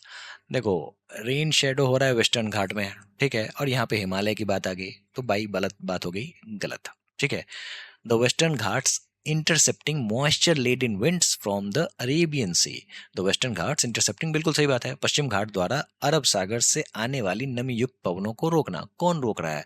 Western घाट रोक रहा है। यही कारण है जो ये अपने पीछे में रेन शैडो एरिया बना रहा है। तो बिल्कुल सही बात है। दूसरा तीसरा स्टेटमेंट देख लेते हैं। The Thar desert drawing moisture from the monsoon winds. तो ये वेस्टर्न घाट में क्यों बनाएगा रेन शैडो? तो बात गलत हो गई, ठीक है। The Deccan plateau blocking winds from the bay of Bengal. The Deccan plateau blocking winds from the bay of Bengal, बिल्कुल नहीं, ये बात भी बिल्कुल गलत है ना। तो चलिए हम लोग समझते हैं जो हवाएं कैसे कैसे मूव करती हैं। उससे पहले आप समझ लो जो हमारे भारत में जो मानसून आती है ना, दो ब्रांच होते हैं इसके। एक तो है अरेबियन सी ब्रांच, ठीक है, जो हवा इस तरीके से मूव कर जाती है, और यही हवा जो इधर मतलब हमारे भारत के इस साइड से मूव करती है इसको हम लोग बे ऑफ बंगाल ब्रांच कहते हैं। तो अंडमान एंड निकोबार आइलैंड में जो बारिश होती है वो बे ऑफ बंगाल ब्रांच के कारण होती है। समझ में आया? तो अब मानसून कब आता है केरला कोस्ट पे? तो समझ जाओ 1 जून को ये आता है, मतलब कंडीशन 1 जून तक ऐसी मीट हो जाती है जो हमारे यहाँ मानसून एंटर कर जाता है। तो हम लोग यही मान के चलते हैं जो लगभग 1 जून को ये मानसून यहाँ पे एंटर कर जाएगा। अब यहाँ जो आप देख रहे हो ये मानसून की हवाएं नहीं है दोस्तों, कंफ्यूज नहीं होना। इसको मैंने एनसीईआरटी से लिया है और ये थोड़ा सा कंफ्यूजिंग लगता है। ये क्या है? तो समझ जाओ ये डेट है, इस डेट को मानसून यहाँ पे है, बस यही बस बताना है, ठीक है। जैसे 10th जून को मुंबई में बारिश होती है और 10th जून को पटना में भी बारिश होती है। समझ में आ रहा है? सच पूछो तो पटना देखो यहाँ पे मुंबई से निकली 10th जून को यहाँ पे बारिश हुई, और पटना थोड़ा सा इधर है, तो इसका मतलब ये है कि यहाँ पे 12 तारीख को होगी बारिश, ठीक है। फिर ये 15th जून को यहाँ पे बारिश होगी, अहमदाबाद के पास बारिश होगी। समझ में आ रहा है? तो ये बारिश कहाँ पे क्या होगी, किस डेट को होगी, वो बताया गया है। तो जैसा कि मैंने यहाँ पे देखा जो शुरुआत हो रही है 1 जून को, 1 जून पे कहाँ से? केरला में, ठीक है, लेकिन इसी समय में आपको देखो बांग्लादेश में भी यहाँ पे बारिश हो रही है, क्योंकि 1 जून को यहाँ भी बारिश होती है, और हमारे नॉर्थ ईस्टर्न पार्ट में भी 1 जून को बारिश होती है। समझ में आया? और जो हवाएं हमारे यहाँ बांग्लादेश में अंडमान एंड निकोबार में बारिश करती हैं वो फिर इधर मूव कर जाती हैं, इधर चले जाती हैं, म्यांमार की ओर चली जाती हैं, ठीक है। तो यहाँ पे देखो 25 में लिखा हुआ है। कोलकाता में कब बारिश होती है? तो 13th जून को बारिश होती है, ठीक है। तो यही सारी चीजें हैं जो दी गई हैं एनसीईआरटी में, तो हमें पढ़ना है। दोस्तों अब बात कर लेते हैं जो अरेबियन सी ब्रांच और बे ऑफ बंगाल ब्रांच कैसे कैसे काम करता है। बात कर लेते हैं सबसे पहले अरेबियन सी ब्रांच की, ठीक है, उसके बाद हम लोग बे ऑफ बंगाल ब्रांच की बात करेंगे। देखो अगर अरेबियन सी ब्रांच की बात की जाए तो थोड़ा सा लिख देते हैं, लेकिन इससे समय ज़्यादा लगता है लिखने में, ठीक है। तो अरेबियन सी ब्रांच की बात की जाए तो एक तो हो गया आपका वेस्टर्न घाट घाट ब्रांच, ठीक है। दूसरा है सेंट्रल इंडिया ब्रांच, तीसरा है Saurashtra Rajasthan branch. 3 branch Arabian Sea के निकलेंगे। ठीक है, इतना समझ में आ गया। एक एक करके देख लेते हैं। पहले वेस्टर्न घाट ब्रांच, जैसा कि हम लोगों ने समझा था, जो ये पूरा का पूरा वेस्टर्न घाट है, ये पूरा का पूरा वेस्टर्न घाट है। समझ में आया? तो वेस्टर्न घाट में क्या होता है, जो ये हवाएं जो है ना, साउथ वेस्ट मानसून जो आ रही है, वो आपको यहाँ पे अच्छा खासा बारिश कर देती हैं, जिसको हम लोग कहते हैं ओरोग्राफिक रेनफॉल। और जब यहाँ पे ओरोग्राफिक रेनफॉल होगा, तो फिर इसके ठीक इधर आपको रेन शेडो एरिया देखने को मिलेगा। तो यहाँ पे जो भी इलाका है, यहाँ पे कम बारिश होगी। ठीक है, कौन कौन सा इलाका है, जैसे मान लो मुंबई है, मुंबई में अच्छी खासी बारिश देखने को मिलती है और जबरदस्त बारिश देखने को मिलती है। ठीक है, मतलब जैसे मानसून आया, मुंबई पानी पानी हो गई। ठीक है, तो मुंबई में अच्छा खासा पानी होगा, लेकिन यहीं पे विदर्भा इलाका है, वो रेन शेडो एरिया में आता है। ठीक है, तो यहाँ पे बारिश नहीं होती है। और इसी रेन शेडो एरिया के डेवलपमेंट होने के कारण ये जो डेक्कन का जो पठार है ना, यहाँ पे आपको इस वाले एरिया में शोला ग्रासलैंड देखने को मिलेगा। अब कहोगे जो भाई ग्रासलैंड का क्या लेना देना है बारिश से, तो बिल्कुल लेना देना है। इसके लिए आप ग्रासलैंड वाली वीडियो को जरूर देखना। वैसे भी हम लोग आगे जो लेक्चर को कवर करेंगे उसमें ग्रासलैंड की बात होगी, लेकिन grassland in India static GK में आपको वीडियो मिल जाएगी, उसको जाके देखो, आपको पता चलेगा जो यहाँ पे शोला ग्रासलैंड डेवलप हुआ है। क्यों? तो क्योंकि ग्रासलैंड तब डेवलप होता है ना जहाँ पे कम बारिश होती है। तो इस तरीके का ग्राफ होता है, जैसे मान लो ये डेजर्ट है, यहाँ पे समझो 25 सेंटीमीटर से लेस बारिश हो रही है। उसके बाद आता है ग्रासलैंड, जहाँ पे 25 से 75 सेंटीमीटर तक की बारिश होती है। और फिर जहाँ पे अच्छी खासी बारिश होती है 100 सेंटीमीटर, तो फिर वहाँ पे आपको फर्टाइल लैंड माना जाता है, वहाँ पे अच्छी खासी फसल की पैदावार होती है, फर्टाइल उसको कंसिडर करते हैं। तो आपका जो रेन शेडो एरिया है ना, वो इस एरिया में आता है। तो यही कारण है जो ये शोला जो एरिया है, वहाँ पे आपको ग्रासलैंड डेवलप हुआ है। अब ये शोला नाम कहाँ से पड़ा? तो शोला आपको एक तरीके का श्रब होता है। ठीक है, मतलब एक पेड़ होता है, समझो, मतलब ये पौधे की तरह एक पेड़ होता है, चारों तरफ फैला हुआ है, और वहीं पे ग्रासलैंड डेवलप हुआ है। यही कारण है जिसको शोला ग्रासलैंड कहते हैं। ठीक है, तो आपने समझ लिया जो वेस्टर्न घाट ब्रांच जो है, वेस्टर्न घाट ब्रांच जो है यहाँ पे एंटर करता है। ठीक है, अब बात कर लेते हैं सेंट्रल इंडिया ब्रांच। ऊपर से समझ जाओ सेंट्रल इंडिया ब्रांच चल रहा है। मुंबई में बारिश करने के बाद यहाँ पे रिफ्ट वैली है, इसके बारे में ऑलरेडी हम लोगों ने पढ़ रखा है। इस रिफ्ट वैली में वो एंटर कर जाता है। एंटर करने के बाद वो सीधे बंगाल जाके निकलता है, और यहाँ से जो बे ऑफ बंगाल आता है ना, बे ऑफ बंगाल ब्रांच की जो हवाएं आती हैं, ठीक है, वो माउंटेन से टकराती हैं और यहाँ पे ये लोग मीट करते हैं। ठीक है, लेकिन अगर कॉम्पिटेटिव एग्जाम्स में ये सवाल आ जाए, जो अरेबियन सी ब्रांच और बे ऑफ बंगाल ब्रांच कहाँ पे मीट करता है, तो समझ जाओ सवाल पूछा जा रहा है जो अच्छी खासी मीटिंग की बात हो रही है, पूरा का पूरा ब्रांच की मीटिंग की बात हो रही है, यानी कि सारी हवाएं कहाँ पे मीट हो रही हैं। तो सारी हवाएं यहाँ पे मीट होती हैं नॉर्थ वेस्ट में। ठीक है, पंजाब के पास, पंजाब हरियाणा वाला जो एरिया है वहाँ पे मीट होती हैं। तो कंफ्यूज नहीं होना, बस इतना समझ लो, जो यहाँ पे रिफ्ट वैली है, यहाँ से भी हवाएं अंदर घुस जाती हैं। अंदर घुसने के बाद ये यहाँ पे निकल जाती हैं, बे ऑफ बंगाल के पास निकल जाती हैं, बिहार असम वाला जो इलाका है ना, वहां पे निकल जाती हैं, गंगा प्लेन्स में एंटर कर जाती हैं। तो ये था आपका branch number 2। Branch number 3, Saurashtra Rajasthan branch, इस तरीके से ये बहती है। ठीक है, लेकिन अब यहाँ से जो ऐसे बह रही है, ठीक है, तो जो भी बारिश करनी है वो इधर ही कर देना है, इधर जाके ये बारिश नहीं कर पाती है। तो यहाँ पे आपको स्कैंटी रेनफॉल देखने को मिलेगा, और फिर जाके ये पंजाब में मीट कर जाती है। पंजाब में मीट करने के बाद इसका रिट्रीशन शुरू हो जाता है, मतलब अब जो हवाएं हैं वो कमजोर हो जाती हैं। ठीक है, और धीरे धीरे जो ये ITCZ जो टॉप में था, गंगा प्लेन्स में था, वो कमजोर होकर अब नीचे की तरफ शिफ्ट होना शुरू हो जाता है, जिसके बारे में हम लोग आगे बात करेंगे। उससे पहले हम लोग बे ऑफ बंगाल ब्रांच को समझ लेते हैं। तो दोस्तों हम लोगों ने अरेबियन सी ब्रांच को समझा, जो इसके 3 ब्रांच आए हैं। एक तो वेस्टर्न घाट ब्रांच, दूसरा था आपको सेंट्रल इंडिया वाला ब्रांच, और तीसरा था गुजरात सौराष्ट्र राजस्थान ब्रांच, या फिर गुजरात राजस्थान ब्रांच इसको कह लो, है ना। अब बात कर लेते हैं बे ऑफ बंगाल ब्रांच की। ठीक है, बे ऑफ बंगाल ब्रांच की जब भी बात होगी ना, तो आप समझ लो, तो बे ऑफ बंगाल ब्रांच ऐसे मूव कर रहा है। ठीक है, यहाँ पे तमिलनाडु है, इसको पूछता तक नहीं है ये। ठीक है, कौन? तो बे ऑफ बंगाल ब्रांच, और इसके पैरेलल है, तो यानी कि यहाँ पे बारिश नहीं होगी। ठीक है, तो मतलब इसको कोई भाव नहीं दिया जा रहा है, और इस तरीके से मूव हो जाया जा रहा है। समझ में आया? यहाँ मूव करने के बाद यहाँ पे पहुंचता है, यहाँ पे इसके 2 ब्रांचेस बन जाते हैं, एक इधर जाता है, एक इधर जाता है। इधर वाला जो है जो ब्रांच है, ठीक है, जिसको हम लोग कहते हैं वेस्ट ब्रांच, जो कि गंगा प्लेन्स में एंटर कर जाता है और ये आगे जाके पंजाब में आपको इधर वाले अरेबियन सी वाले ब्रांच से जाके मिलता है, समझ में आया? और एक जो है वो इधर मूव कर जाता है, अच्छा खासा पानी लेके ये ब्रह्मपुत्र की तरफ मूव कर जाता है।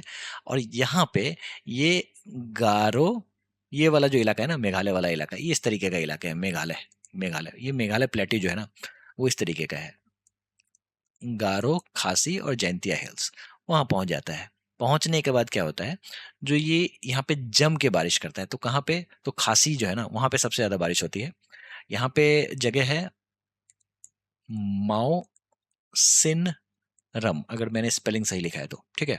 यहाँ रम, राम RAM है, जितना जितना कि मुझे याद आ रहा है, ठीक है? तो मौसिन रम जो है, यहाँ पे जम के बारिश होती है और ये वेटेस्ट प्लेस ऑन अर्थ बनाता है। कारण क्या है? क्योंकि यहाँ पे हवा जो है ना, वो फनेलिंग इफेक्ट के कारण अच्छी खासी बारिश कर देती है। कारण क्या है?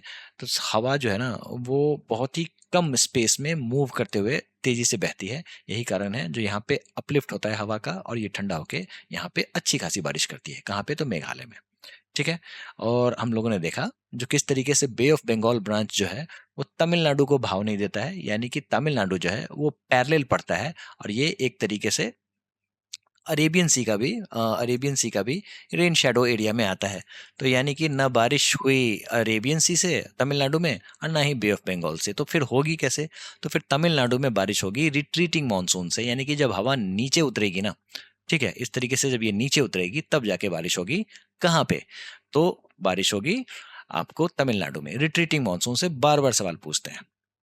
तो दोस्तों हम लोगों ने समझा था जो माइसनरम और चेरापूंजी जो है, वहाँ पे मेघालय में अच्छी खासी बारिश क्यों होती है, क्योंकि बे ऑफ बंगाल की जो हवा जो इससे मूव जो होती है ना, ठीक है, वो आपको खासी हिल से फोर्स्ड होके इधर से बहती है। ठीक है, कोई जगह नहीं मिलती है, हवा आपको खासी हिल से ही बहना है, तो जहाँ पे वो बह रही है खासी हिल से, तो वहाँ पे बारिश हो जाती है। तो यही कारण है जो यहाँ पे अच्छा खासा ओरोग्राफिक रेनफॉल होता है। ओरोग्राफिक का मतलब क्या हुआ? जो माउंटेन के कारण जो बारिश हो रही है ना, उसी को हम लोग ओरोग्राफिक रेनफॉल कहते हैं। दोस्तों एक एसएससी का सवाल है, उसको देखते हैं। The highest rainfall in India gets recorded in the Khasi and the Jaintia hills, in which state will you find these hills? Assam, आसान सा सवाल है। Meghalaya is the right answer. ये सब सारे फ्री नंबर है, फ्री के नंबर है, ठीक है? बस आपको सिलेबस कंप्लीट करना है, ये सारे के सारे आपको फ्री में नंबर मिल जाने हैं। दोस्तों अब बात कर लेते हैं जो मॉनसून में ब्रेक क्या होता है। तो ब्रेक का मतलब ये है, जो सच पूछो तो ब्रेक लग जाना। तो मॉनसून चल रहा है, चल रहा है, मॉनसून एक पीरियड है, लेकिन बीच में आपको अच्छा खासा गैप देखने को मिल जाएगा, जिसको हम लोग मॉनसून का ब्रेक कहते हैं। और अक्सर लोग मॉनसून के गैप वर्ड से कंफ्यूज हो जाते हैं। तो दोनों चीजों को हम लोग समझेंगे, यहाँ पे लिख लेते हैं ताकि चीजों को भूलेंगे ना। ठीक है, अब बात कर लेते हैं ब्रेक इन मॉनसून क्या होता है। तो देखो ये क्या है, तो ये है मॉनसून ट्रॉफ। जैसा हम लोगों ने देखा था, जो ये एक तरीके का लो प्रेशर एरिया है, जो क्या करता है, जो आपको बादल को फंसा कर लाता है, यानी कि हवाओं को फंसा कर लाता है। हाई प्रेशर एरिया से लो प्रेशर हवाएं बहती हैं और इसी से बारिश होती है। लेकिन ये जो मॉनसून ट्रॉफ जो है ना, ठीक है, वो अगर मूव कर जाए और भी ऊपर, ठीक है, तो इससे क्या होगा? यानी कि इंडो गैंगेटिक प्लेन से मॉनसून ट्रफ जो है वो मूव करके हिमालय और उससे भी उधर चला जाए, ठीक है, या फिर नीचे भी चला है किसी भी कारण से, ठीक है, तो क्या होगा? तो इसके कारण जो ये जो साइकिल था ना, वो कमजोर पड़ जाएगा। सच पूछो तो ऊपर ही जाता है, ठीक है।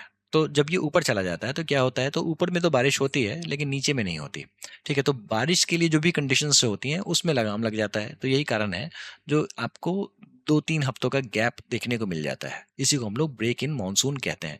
और मानसून गैप क्या होता है, जो अक्सर लोग कंफ्यूज हो जाते हैं। तो मानसून गैप क्या हुआ, जो आज बारिश हुई कल नहीं हुई, इसी को मानसून गैप कहते हैं, ठीक है।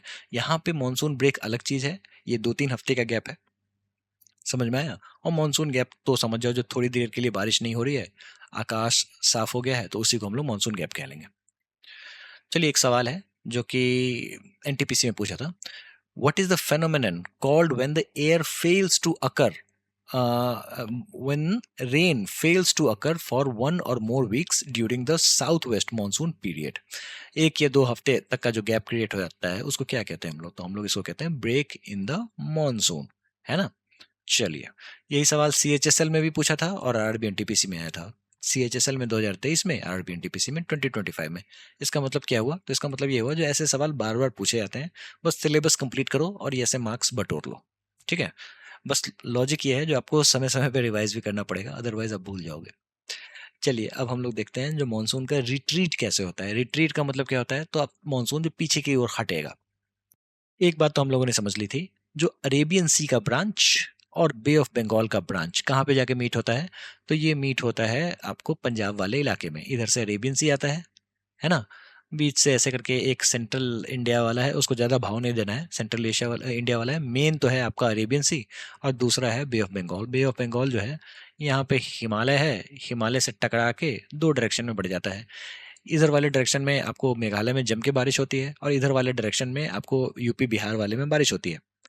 कभी कभी ये पूछ देते हैं जो यूपी बिहार वगैरह में कौन से मानसून से बारिश होती है, तो बे ऑफ बंगाल ब्रांच से बारिश होती है, ठीक है। फिर ये आगे बढ़ता है, पंजाब पहुंचता है, यहाँ पे मीट करता है, ठीक है। अब यहीं से इसका रिट्रीट स्टार्ट हो जाएगा। रिट्रीट क्यों स्टार्ट होगा? तो रिट्रीट के सबसे पीछे में सबसे इंपॉर्टेंट कारण है भगवान सूर्य। भगवान सूर्य जो है ना, उनका प्रभाव जो है अब धीरे धीरे कम होता जाएगा, ठीक है। अब वो नीचे की ओर शिफ्ट होता जाएगा, एपरेंट शिफ्ट जिसको कहते हैं ना। भगवान सूर्य तो वैसे शिफ्ट होंगे नहीं, तो इसको हम लोग एपरेंट शिफ्ट कहते हैं, ठीक है। जो इस तरीके से ये शिफ्ट हो रहा है नीचे की ओर, और इसके साथ साथ शिफ्ट होना शुरू होगा ITCZ का। ITCZ जो था इस तरीके का, जो कि आपको गंगा प्लेन्स वाले इलाके में था, ठीक है। और ऊपर टिबेटन प्लेट्यू में अच्छी खासी हीट पड़ रही होती है, अब इस पे भी कमी आएगी, ठीक है। और दूसरा ये जो ITCZ जो है, अब वो नीचे की ओर आना शुरू होगा, और जैसे ही ये लो प्रेशर नीचे की ओर आना शुरू होता है, ठीक है, तो फिर ये जो ट्रेड विंड्स जो हैं वो भी नीचे की ओर सरकना शुरू करते हैं, जिसको हम लोग कहते हैं प्रोसेस ऑफ रिट्रीट, ठीक है। शुरुआत कब होती है? तो अर्ली सितंबर। लेकिन कॉम्पिटिटिव एग्जाम्स में पूछ देंगे जो रिट्रीट कब होता है, तो आपको समझना है जो ये अक्टूबर नवंबर की बात हो रही है, ठीक है। अक्टूबर नवंबर, बाय अक्टूबर आपको मॉनसून रेन पूरी तरीके से समझो, कहानी खत्म है, मॉनसून रेन अब नहीं होगी बाय अक्टूबर, ठीक है।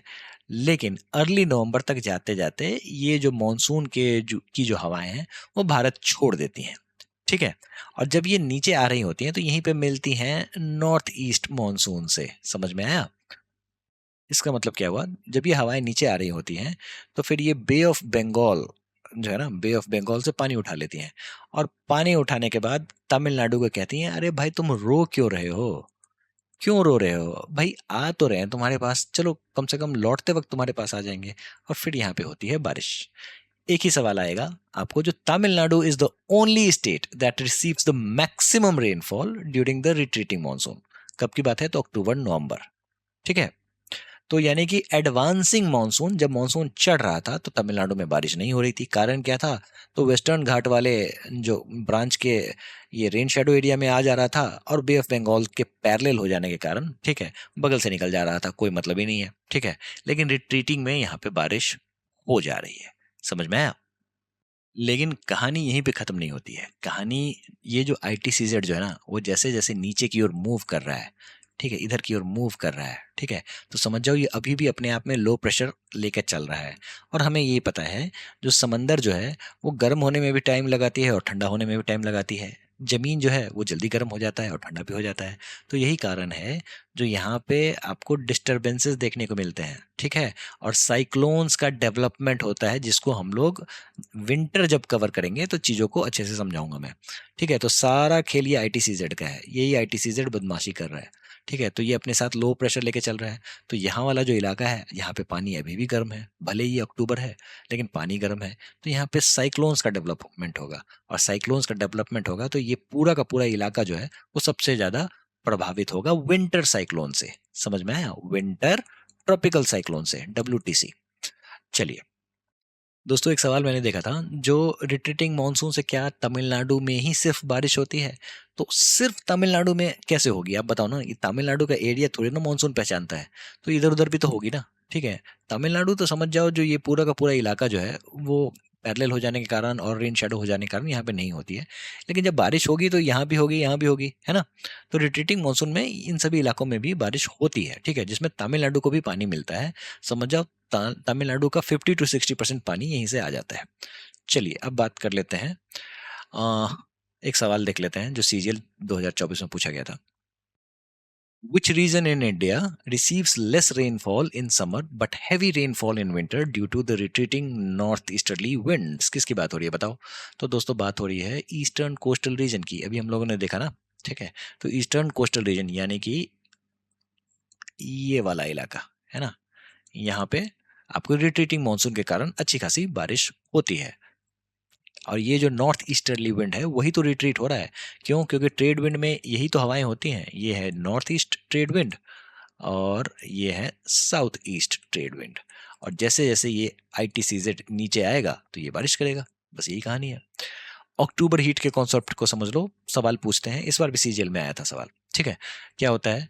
तो जैसे जैसे रेन रिट्रीट होता है आकाश आपको साफ हो जाएगा लेकिन ह्यूमिडिटी बहुत ही ज्यादा होंगी, ठीक है। और ये असहनीय वेदर बना देता है, ठीक है। टेम्परेचर आपको 35 डिग्री सेल्सियस तक पहुंच जाता है। क्यों? क्योंकि जब आईटीसीजेड नीचे आ रहा होता है तो फिर भी तो ये लो प्रेशर मेंटेन करके रखता है ना, ठीक है। और चारों तरफ बारिश होने के कारण हवा में नमी ज़्यादा होती है, ह्यूमिडिटी बहुत ही ज़्यादा हाई होने के कारण आपको लोगों को चक्कर वक्कर आने लग जाते हैं, ठीक है। बहुत ही ज़्यादा ह्यूमिड टेम्परेचर हो जाता है। इसी को हम लोग अक्टूबर हीट कहते हैं। कहाँ पे आपको देखने को मिलेगा? तो कोस्टल और इंटीरियर रीजन्स जो है दोनों जगह आपको देखने को मिलता है, ठीक है। यही सवाल पूछा गया था। सवाल ये है, the retreating monsoon winds are associated with the dry weather and the clear skies in the northern India. लौटते हुए मानसून की हवाएं उत्तर भारत में शुष्क मौसम और साफ आकाश से जुड़ी हुई होती हैं। बात तो बिल्कुल सही है, ठीक है। ह्यूमिडिटी हाई रहता है और आकाश जो होता है वो काफी क्लियर होता है। During the retreating monsoon the low pressure area over the northern plain is replaced by A high pressure system. बिल्कुल सही बात है, ठीक है। जैसा कि हम लोगों ने समझा, जो कहाँ है भाई इंडिया का मैप, ये वाला जो एरिया था, ये यहाँ से अब आपको हाई प्रेशर डेवलप हो जाता है और यही कारण है जो धीरे धीरे आईटीसीजेड जो है वो मूव करता रहता है। तो ये जो हाई प्रेशर डेवलप हो गया है यही इसी कारण से हीट तो अच्छा खासा होता है लेकिन आकाश जो है वो पूरी तरीके से क्लियर होता है। तो दोनों स्टेटमेंट सही है। और अगर आपको ये समझना है जो ये हाई प्रेशर कैसे क्रिएट हो रहा है, तो इसको हम लोग जब विंटर पढ़ेंगे ना, अभी पढ़ेंगे विंटर, तब चीजें आपको क्लियर हो जाएंगी, ठीक है। चलिए एक सवाल है, why does the Tamil Nadu coast remain dry during the south west monsoon? ये भी सीजीएल में इस बार सवाल पूछा गया था। बताओ, due to the presence of extra tropical cyclone situations during the winter.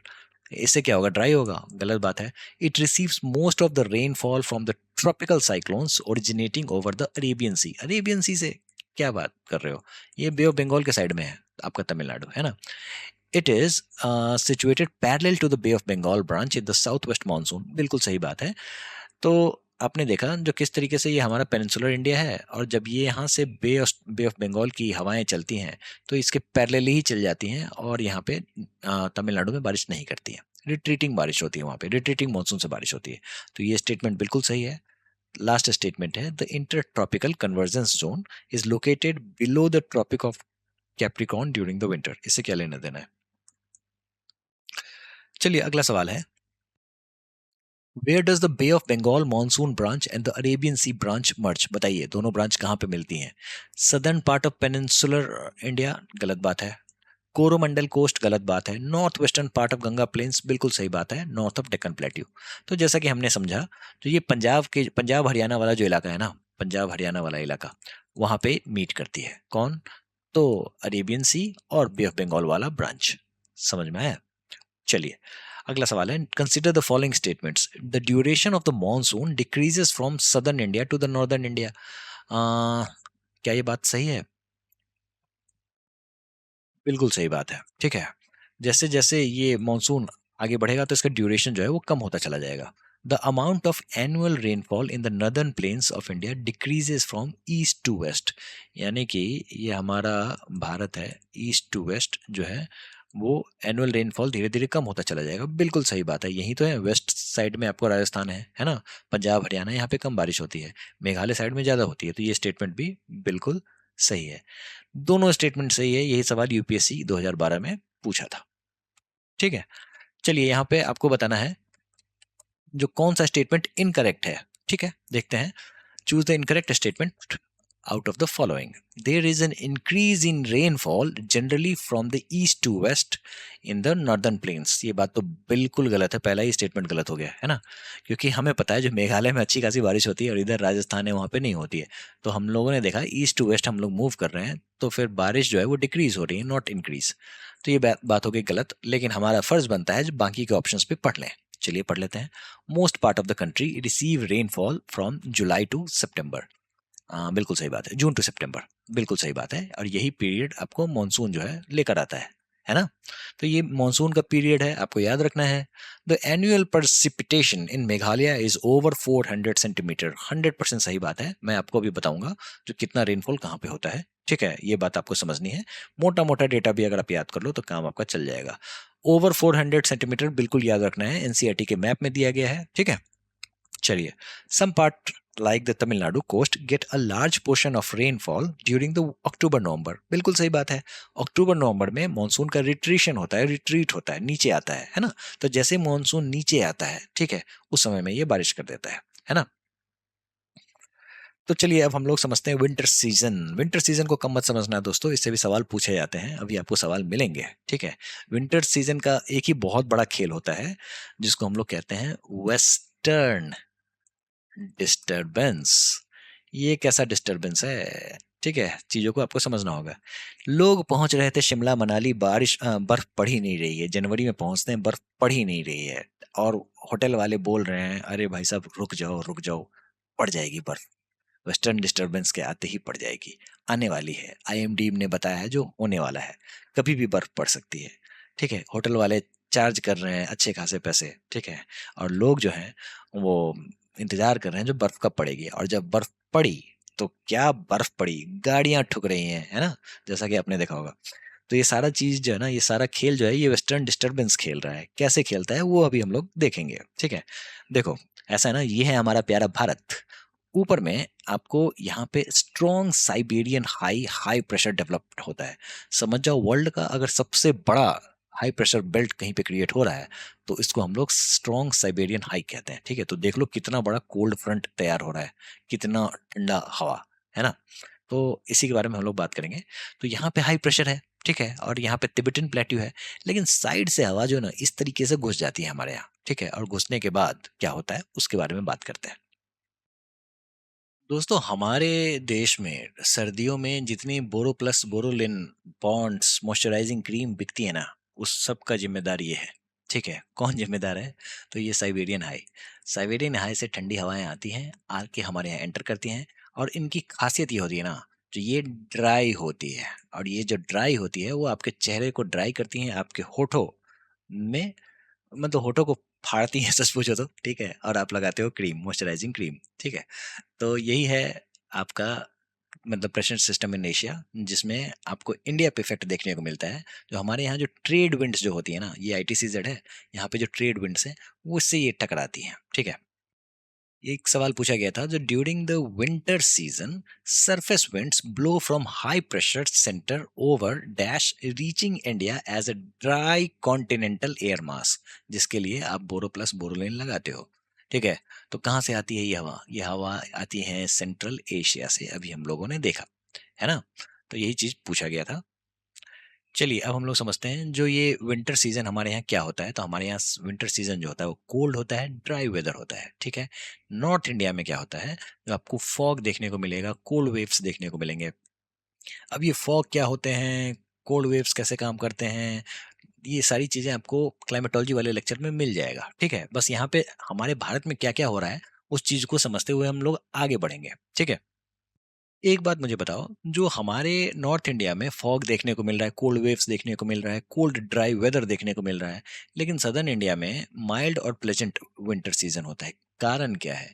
कारण है द इफेक्ट ऑफ समंदर, यानी कि सी जो है वो मॉडरेटिंग इफेक्ट डालती है। ठीक है, तो यही कारण है जो आपको विंटर सीजन का ज्यादा प्रभाव आपको सदर्न इंडिया में, पेनिनसुलर इंडिया में देखने को नहीं मिलेगा। ठीक है, लेकिन अब बात कर लेते हैं क्या विंटर में रेनफॉल होता है? बिल्कुल होता है, वेस्टर्न डिस्टरबेंस के कारण होता है। ठीक है, तो लिमिटेड है लेकिन इंपॉर्टेंट है, जिसको ये वेस्टर्न डिस्टरबेंस के कारण होता है। अब ये वेस्टर्न डिस्टरबेंस क्या होता है उसको समझने से पहले इसके चंगू मंगुओं को समझते हैं, यानी कि उसके पीछे जो एजेंट्स लगे हुए हैं उसको समझते हैं। जेट स्ट्रीम की बात कर लेते हैं। दोस्तों जेट स्ट्रीम के बारे में मैंने ऑलरेडी पढ़ा रखा है क्लाइमेटोलॉजी वाले लेक्चर में, जिसको हम लोगों ने जियोस्ट्रॉपिक विंड के नाम से समझा था। क्या होता है, तो high speed winds with up in the upper atmosphere, 9 से 13 किलोमीटर ऊपर ये विंड तेजी से बह रहा होता है। कैसे बहता है, तो इसका डायरेक्शन कौन बताता है, तो दो चीजें होती हैं, प्रेशर ग्रेडियंट फोर्स और कोरियोलिस फोर्स। यही मिलके इसके डायरेक्शन को डिसाइड करती हैं, ठीक है, और इसके बेसिस पे ये बह रहा होता है। अब ये दोनों कैसे काम करती हैं, इसके लिए क्लाइमेटोलॉजी वाले लेक्चर को देखोगे तो समझ में आएगा, ठीक है। तो अब बात कर लेते हैं इसी जेट स्ट्रीम की, इसी का एक पार्ट है वेस्टर्ली जेट स्ट्रीम। हमारे यहाँ वेस्टर्ली जेट स्ट्रीम कैसे बहता है वो समझ लो, इंपॉर्टेंट है, क्योंकि पिछले वाले जो कंटेंट है उससे जोड़ के आपको चीजें समझनी है। देखो ये है हमारा पेनिनसुलर इंडिया, ठीक है, ऊपर में बनाते हैं इंडिया, अपना प्यारा इंडिया। मान लो ये हमारा प्यारा भारत है, क्लियर है। वेस्टर्ली विंड जो आ रही है ना, ये है हिमालय, ये पूरा का पूरा हिमालयन बेल्ट है। वेस्टर्लीज जो आएंगे ना, यहाँ पे दो भागों में बढ़ जाएंगे, हिमालय जो है इसको दो भागों में बांट देगी, एक तो हिमालय के उधर से बह जाएगा और एक जो है वो इस तरीके से आ जाएगा, यही है वेस्टर्ली, ठीक है। और यही वेस्टर्ली जो है वो गर्मियों के समय में कहता है अच्छा भाई मैं चलता हूँ, और वो चला जाता है, ठीक है, मतलब ये कट ऑफ हो जाता है, हमारे यहाँ से निकल लेता है, इधर चला जाता है, ठीक है। क्यों, क्योंकि यहाँ पे तिब्बतन प्लेट्यू में अच्छी खासी हीटिंग होती है, और हमारे भारत की भी अच्छी खासी हीटिंग होती है, और यहाँ पे ITCZ डेवलप हो जाता है, मतलब ये जो शिफ्ट हो जाता है ITCZ का, ठीक है। तो यही कारण है जो वेस्टर्ली कट लेता है, और इसकी जगह ले लेता है कौन, कौन, तेज। तेज का मतलब क्या होता है, ट्रॉपिकल ईस्टर्ली जेट, समझ में आया। और ये तेज क्या करता है, तो तेज है बहुत ही तेजस वाला इंजन, यही क्या करता है, जो ये हमारे मॉनसून को चैनलाइज करता है। तो यानी कि ये जो ट्रॉपिकल ईस्टर्ली जेट जो है वो यहाँ से गर्म हवा को उठाता है, उठा के सीधे लेके आता है, मेस्करीन हाई पहुंचा देता है। तो समझ जाओ ये तेज बुलेट ट्रेन है, ठीक है। तो तेजी से गया और मेस्करीन हाई में हवा पहुंचा दिया, हवा यहाँ पे मेस्करीन हाई में हाई प्रेशर डेवलप होता है, और इस तरीके से नीचे से ये बहता है, मॉइस्चर को कैरी करता है, और हमारे यहाँ मानसून आता है। समझ में आया। तो वेस्टर्ली से हम लोग कहाँ पहुंच गए, और स्टेज का लोकेशन क्या है, तो एक्चुअल पीक में ये यहाँ पे रहता है, जिसको हम लोग कहते हैं 14 डिग्री नॉर्थ, क्लियर है। चलिए, अब इतनी चीजें हमने समझ ली, तो आपको अब समझ में आ गया होगा जो वेस्टर्ली का क्या रोल है हमारे यहाँ, ठीक है। तो दोस्तों वेस्टर्ली जो है कट लेता है तो मानसून आता है, और जहाँ पे ठंडी में क्या करता है, ये वेस्टर्न डिस्टरबेंस को भारत लाता है। तो वेस्टर्न डिस्टरबेंस को अगर ये भारत लाने का काम करता है, तो इसका मतलब ये हुआ जो ये वेस्टर्न डिस्टरबेंस कहीं भारत से कहीं दूर वेस्ट में हुआ होगा। बिल्कुल सही बात है, इसके बारे में हम लोग आगे पढ़ेंगे, ठीक है। और ये वेस्टर्न डिस्टरबेंस आने से होता क्या है, तो देखो नॉर्दर्न प्लेन्स में होती है बारिश, और इसी वेस्टर्न डिस्टरबेंस को राजस्थान में हम लोग कहते हैं महावत। अक्सर पूछ देते हैं सवाल, क्या पूछते हैं, तो महावत इन इंडिया क्या है, ठीक है। तो cold waves during winter season, cold waves नहीं है भाई साहब, cloud burst during the monsoon season, बिल्कुल गलत बात है, खेल तो विंटर सीजन में ही हो रहा है। Cyclonic rainfall during the winter season, बिल्कुल सही बात है, ठीक है। Hot and dry winds during the summer season, गलत बात है। तो ये जो साइक्लोनिक रेनफॉल जो है, ठीक है, विंटर सीजन में ये क्या करती है, तो इसी समय में आपको पंजाब हरियाणा यहाँ पे अच्छा खासा गेहूं की खेती की जाती है, ठीक है। इसके अलावा सरसों की का साग, मक्की की रोटी है ना, इन सभी को बूस्ट करता है ये, ठीक है, इनकी फसल को अच्छे से ये ग्रो करता है, बारिश होती है ना, ठीक है। तो इसी को हम लोग महावत कहते हैं राजस्थान में। अब यहाँ पे वेस्टर्न डिस्टरबेंस को समझो। सबसे पहली बात, ये एक्स्ट्रा ट्रॉपिकल जो ये होता है ना स्टॉर्म्स, उसको लेके आता है, मॉनसून से इसका कोई लेना देना नहीं है, विंटर की बात हो रही है, ठीक है, इसीलिए समझ में आया। अब देखो मेडिटेरेनियन सी यहाँ पे है, यहाँ पे मेडिटेरेनियन सी कहाँ पे है, तो ये वेस्ट में है, किसके वेस्ट में है, भारत के वेस्ट में है, इसीलिए इसको वेस्टर्न डिस्टरबेंस कहते हैं। मेडिटेरेनियन सी में आपको लो प्रेशर क्रिएट हो जाता है, ठीक है, मतलब लो प्रेशर क्रिएट हो जाने के कारण क्या होता है, क्यों होता है क्रिएट? तो देखो ये इलाका जो है वो थोड़ा सा गर्म होता है आसपास के इलाके से। जब ये लो प्रेशर क्रिएट हो गया तो फिर यहाँ पे आपको एक्स्ट्रा ट्रॉपिकल साइक्लोन डेवलप हो रहा है। एक्स्ट्रा ट्रॉपिकल किस लिए? क्योंकि ये ट्रॉपिक्स में नहीं आता है, ठीक है, इसीलिए ये एक्स्ट्रा ट्रॉपिकल है। तो यहाँ पे ये जो एक्स्ट्रा ट्रॉपिकल साइक्लोन है ये ऐसे ऐसे करके ऊपर उठता है। और इसको पानी कहाँ से मिल रहा है? तो मेडिटेरेनियन सी, कैस्पियन सी, ब्लैक सी, इन सभी से पानी मिला और ये ऊपर उठा। और उठने के बाद ऊपर में तैनात था आपको वेस्टर्ली। वेस्टर्ली ने कहा कि आ जाओ तुम्हें इंडिया लेकर चलें। तो ये वेस्टर्ली जो है ये जेट स्ट्रीम है। जेट स्ट्रीम जो है वो क्या करता है, इसी को कैरी कर देता है ऊपर। और ऊपर लेने के बाद आ जाओ आ जाओ आ जाओ आ जाओ आ जाओ, फिर ईरान अफगानिस्तान होते हुए रास्ते में आपको कैस्पियन सी पड़ता है, यहाँ से भी पानी उठा लेता है। उठाने के बाद आगे आ जाओ आ जाओ आ जाओ कहते हुए पाकिस्तान होते हुए भारत में प्रवेश कर जाता है। अब यहाँ पे क्या हो रहा है वो देखो। अब यहाँ पे इसके दो भाग हो जाते हैं, ठीक है, जैसे हम लोगों ने समझा यहाँ पे दो भाग हो जाते हैं। अब नीचे वाला जो भाग है ना, ठीक है, वो क्या करेगा, वो यहाँ पे आपको महावत राजस्थान में अच्छी खासी बारिश कर देगा, है ना। तो यहाँ पे साइक्लोनिक रेन आ गया, अच्छी खासी बारिश हो गई। इस इलाके में भी विंटर रेन जो है ये वेस्टर्न डिस्टरबेंस के कारण होता है। और यही चीज क्या करती है, ये आपको कुल्लू मनाली वगैरह में बर्फ गिराती है और वहाँ पे जम्मू कश्मीर वगैरह में बर्फ गिराती है। यही वेस्टर्न डिस्टरबेंस जो है ये वहाँ पे बर्फ गिरा देती है, ठीक है। और लोग जाते हैं देखने के लिए, है ना। तो इस तरीके से वेस्टर्न डिस्टरबेंस काम करता है, जो कि लाइट टू मॉडरेट रेन लेके आता है प्लेन वाले इलाके में और हिमालयाज में स्नोफॉल कराता है। कब कराता है? तो जनवरी के आसपास ये कराता है, जनवरी फरवरी में कराता है, ठीक है।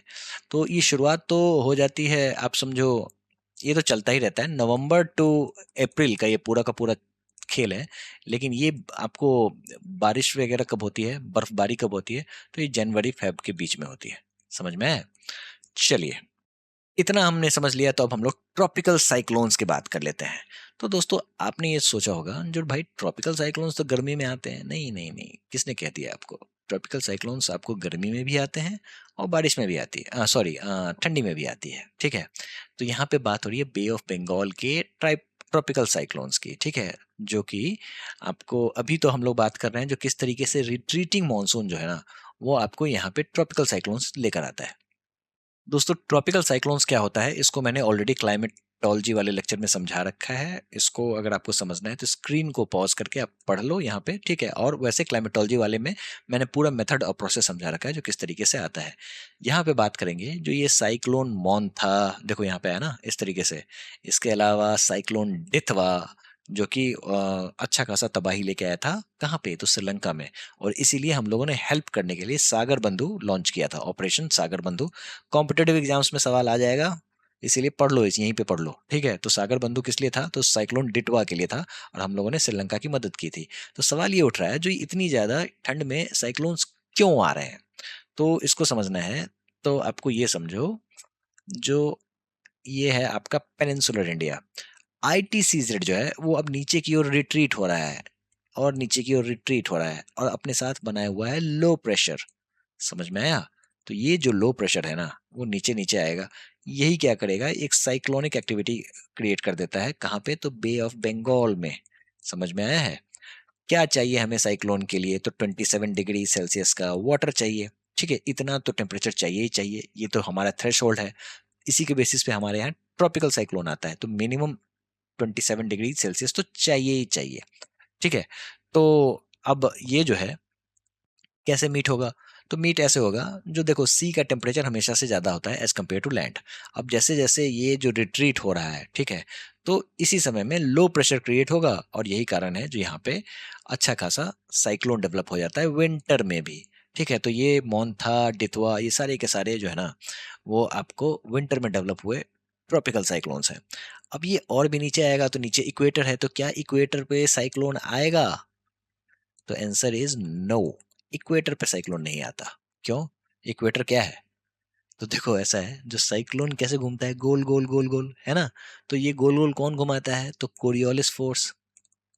Coriolis force. और इक्वेटर पे क्या है? कोरियोलिस फोर्स नील, ना के बराबर है ही नहीं।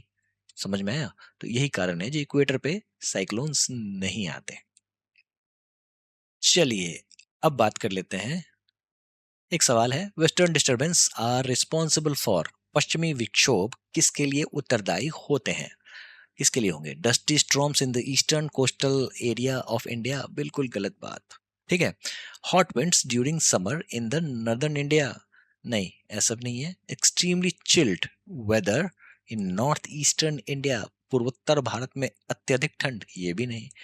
Rainfall during the winters in the north western part of India, बिल्कुल सही बात है। महावत अभी हम लोगों ने पढ़ा था ना, महावत कहाँ पे होता है ये बारिश? तो ये होता है राजस्थान में, है ना। और बर्फबारी कहाँ पे होती है? तो होती है कश्मीर में। एक सवाल इस बार का सीएचएसएल में पूछा गया था, Chillai Kalan is the local name given to a 40 day period of harsh winter in which region of India? Chillai Kala Bharat के किस क्षेत्र में कड़ाके की सर्दी के 40 दिनों की अवधि को कहा जाता है? तो दोस्तों जम्मू कश्मीर में 40 दिनों की जो कड़ाके की ठंडी होती है ना, इसी को चिलाई कलन कहते हैं। और इसके भी दो पार्ट होते हैं, ये चिल्लाई कलन इस बार पूछ दिया, नया सवाल है, ठीक है। तो इसके भी दो पार्ट होते हैं, एक तो होता है चिल्लाई खुर्द, ठीक है, और दूसरा होता है चिल्लाई बच्चा। ये क्या होता है? तो खुर्द का मतलब हुआ स्मॉल कोल्ड, और चिल्लाई बच्चा का मतलब बेबी कोल्ड। मतलब कहने का मतलब ये है, जो एक पीरियड है 40 डे का, कब से कब तक है? तो एक 21 दिसंबर से लेके 31 जनवरी, 30 जनवरी कह लो, ठीक है। इसी बीच में, इसी पीरियड को हम लोग चिल्लाई कलान कहते हैं। कहाँ पे? तो जम्मू कश्मीर में। बस इतना समझ लो, ज्यादा समझने की जरूरत नहीं है। दोस्तों अब बात कर लेते हैं, global climatic phenomenon affecting the Indian monsoon. इसके बारे में ऑलरेडी पढ़ रखा है, लेकिन बता दे रहा हूं मैं। बात होती है शुरू अल नीनो से। अल नीनो नाम सुना हुआ लग रहा है? अल नीनो सदर्न ऑक्सीलेशन नाम सुना हुआ लग रहा है? अगर नहीं सुना हुआ लग रहा है तो क्लाइमेटोलॉजी वाले वीडियो को देखोगे तो फिर सुना सुना लगेगा। सबसे पहली बात, ये जो फेनोमेनन है एल नीनो, कहाँ पे होता है? तो दोस्तों ये होता है पैसिफिक ओशन में। छोटे छोटे सवाल याद कर लो, ये काम आएगा आपको, ठीक है। याद क्या कर लो, समझ लो, ये सारा खेल पैसिफिक ओशन में हो रहा है। दोस्तों ऐसा है, जो ये क्या है? तो ये है साउथ अमेरिका। ये क्या है? ऑस्ट्रेलिया। अब इस अल नीनो का प्रभाव हमारे भारत पे भी पड़ेगा, उसको भी हम लोग समझेंगे। देखो, नॉर्मल टाइम्स में ये क्या होता है? तो साउथ अमेरिका के पास ये कोल्ड करंट चल रही होती है, जिसका नाम है पेरू, जिसको हम लोग हम्बल डोल्ट करंट से भी याद रखा है हम लोगों ने, ठीक है। और इससे क्या होता है? तो इस यहाँ पे ठंडी ठंडा पानी होता है, ठीक है, cold water along the South American coast. और यहाँ से ये जो करंट आगे बढ़ता है, तो ये साउथ इक्वेटोरियल करंट से मिल जाता है, ठीक है। साउथ इक्वेटोरियल करंट जो है ये वार्म करंट है। ये क्या करेगा? ये गर्म गर्म पानी कहाँ पे इकट्ठा कर देगा? तो ये ऑस्ट्रेलिया के पास इकट्ठा कर देगा। लेकिन जब एल नीनो आता है, ठीक है, कब आता है? तो इसका कुछ ठीक नहीं है, बस ऐसा समझ लो, जो 3-7 साल, 3 साल, 4 साल, 5 साल, 7 साल के बाद आ जाता है। इसमें क्या होता है? तो ये जो साउथ इक्वेटोरियल करंट जो है ना, ये कमजोर पड़ जाता है। तो ये जो पेरू के पास जो ठंडा पानी जो लेके आ रहा होता है, पेरू करंट, हम्बल डोल्ट करंट, ये पीछे ही रह जाता है। और ये जो साउथ इक्वेटोरियल करंट जो है ना, ये क्या करता है? ये पानी को ऑस्ट्रेलिया के पास कैरी ही नहीं करता है, गर्म पानी को। यही कारण होता है जो पेरू के पास पानी गर्म होने लग जाता है। इससे क्या होता है? तो इससे ये हो जाता है, जो चीजें उलट पुलट हो जाती हैं। तो दोस्तों ये जो साउथ अमेरिका का ये जो इलाका है ना, इसको हम लोग कहते हैं अटकामा। अटकामा डेजर्ट है यहाँ पे। तो ये डेजर्ट वाला जो इलाका है, यहाँ पे होने लगती है जम के बारिश, अच्छी खासी बारिश होती है, ठीक है। अब यहाँ आ जाओ ऑस्ट्रेलिया। अब ऑस्ट्रेलिया का जो यही वाला जो पार्ट है ना, ईस्टर्न पार्ट, जो कि हैबिटेबल है, यहाँ पे ग्रीनरी आपको देखने को मिलेगी। इधर वाला जो पार्ट है ऑस्ट्रेलिया का, यहाँ पे तो वैसे भी सूखा पड़ता है। लेकिन जब एल नीनो आया जाता है, तो ऑस्ट्रेलिया के लिए तो भाई साहब बड़ा दिक्कत है। क्यों दिक्कत है? क्योंकि यहाँ पे भी पानी की किल्लत हो जाती है, यहाँ भी बारिश नहीं होती, ये पूरा का पूरा एरिया ही सूखा पड़ जाता है। तो इस तरीके से एल नीनो जो है वो आपको साउथ अमेरिका और ऑस्ट्रेलिया दोनों को नुकसान पहुंचा रहा है, लेकिन ये भारत को भी नुकसान पहुंचाता है। क्यों?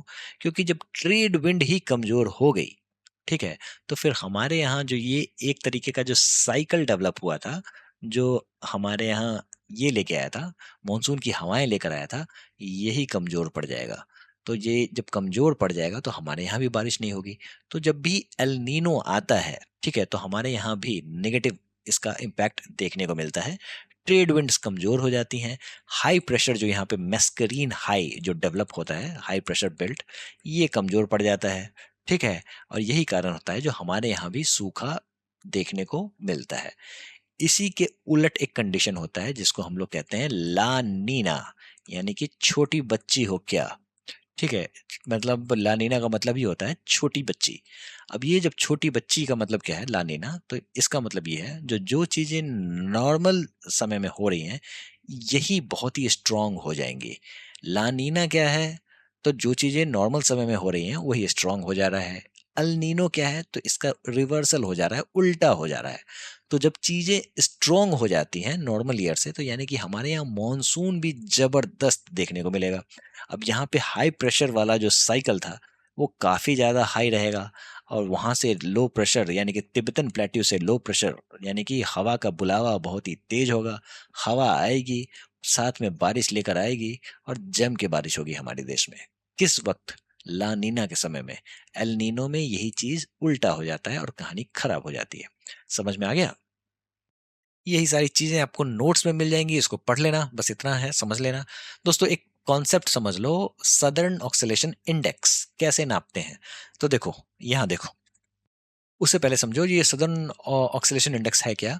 तो ये प्रेशर एट तहीती ईस्टर्न पैसिफिक और प्रेशर एट डार्विन यानी कि नर्दर्न ऑस्ट्रेलिया।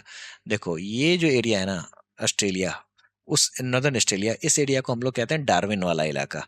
और इधर आ जाओ, तहीती कौन सा इलाका है, तो तहीती आपको आइलैंड यहाँ पे है, पेरू के पास है। ठीक है, तो दोनों के प्रेशर को हमें घटाना है, यानी कि जो भी प्रेशर आपको तहीती के पास होगा अगर उसमें से डार्विन वाले को घटा दें प्रेशर को, तो वो हमें सदर्न ऑक्सीलेशन इंडेक्स निकाल कर दे देगा। और ये सदर्न ऑक्सीलेशन इंडेक्स पॉजिटिव तभी होगा जब तहीती की वैल्यू ज्यादा होगी, डार्विन की कम होगी। ठीक है, इस कंडीशन में क्या होगा, तो इस कंडीशन में लानीना वाला कंडीशन होगा, स्ट्रॉन्ग मॉनसून होगा, गुड रेनफॉल इंडिया में होगा। लेकिन अगर यही सदर्न ऑक्सीलेशन इंडेक्स निगेटिव हो जाता है, यानी कि डार्विन में प्रेशर हाई हो जाता है और तहीती में लो हो जाता है, तो इस कंडीशन को हम लोग एल नीनो कहते हैं।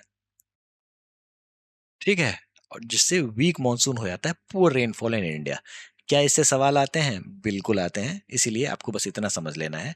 जो पेरू वाला इलाका जो है यहाँ पे लो प्रेशर रहेगा, ठीक है, जिसको हम लोग तहीती कहते हैं। अब जब यहाँ पे लो प्रेशर रहेगा तो यहाँ एल नीनो आएगा। El Nino is a climate pattern that describes the unusual warming of surface water in which ocean। जैसा कि मैंने बताया, छोटी छोटी बातें याद रख लेना, answer is Pacific Ocean. Clear है? चलिए एक सवाल है, choose the incorrect statement related to monsoon. Monsoon से संबंधित गलत कथन चुनिए। The intensity and the position of high pressure area east of Madagascar affects the Indian monsoon. तो मेडागास्कर के पूर्व स्थित उच्च दाब के क्षेत्र की स्थिति व तीव्रता भारतीय मानसून को प्रभावित करती है। बिल्कुल करती है। जितना तगड़ा हाई प्रेशर बेल्ट बनेगा मेस्करीन हाई के पास, उतना अच्छा मानसून बनेगा। कहाँ पे? हमारे भारत में, है ना। तो ये स्टेटमेंट बिल्कुल सही है। दूसरा, the south west monsoon winds blow over warm oceans, gather moisture and bring wide spread rainfall over India. यही तो है मानसून, यही तो काम करता है साउथ वेस्ट मानसून।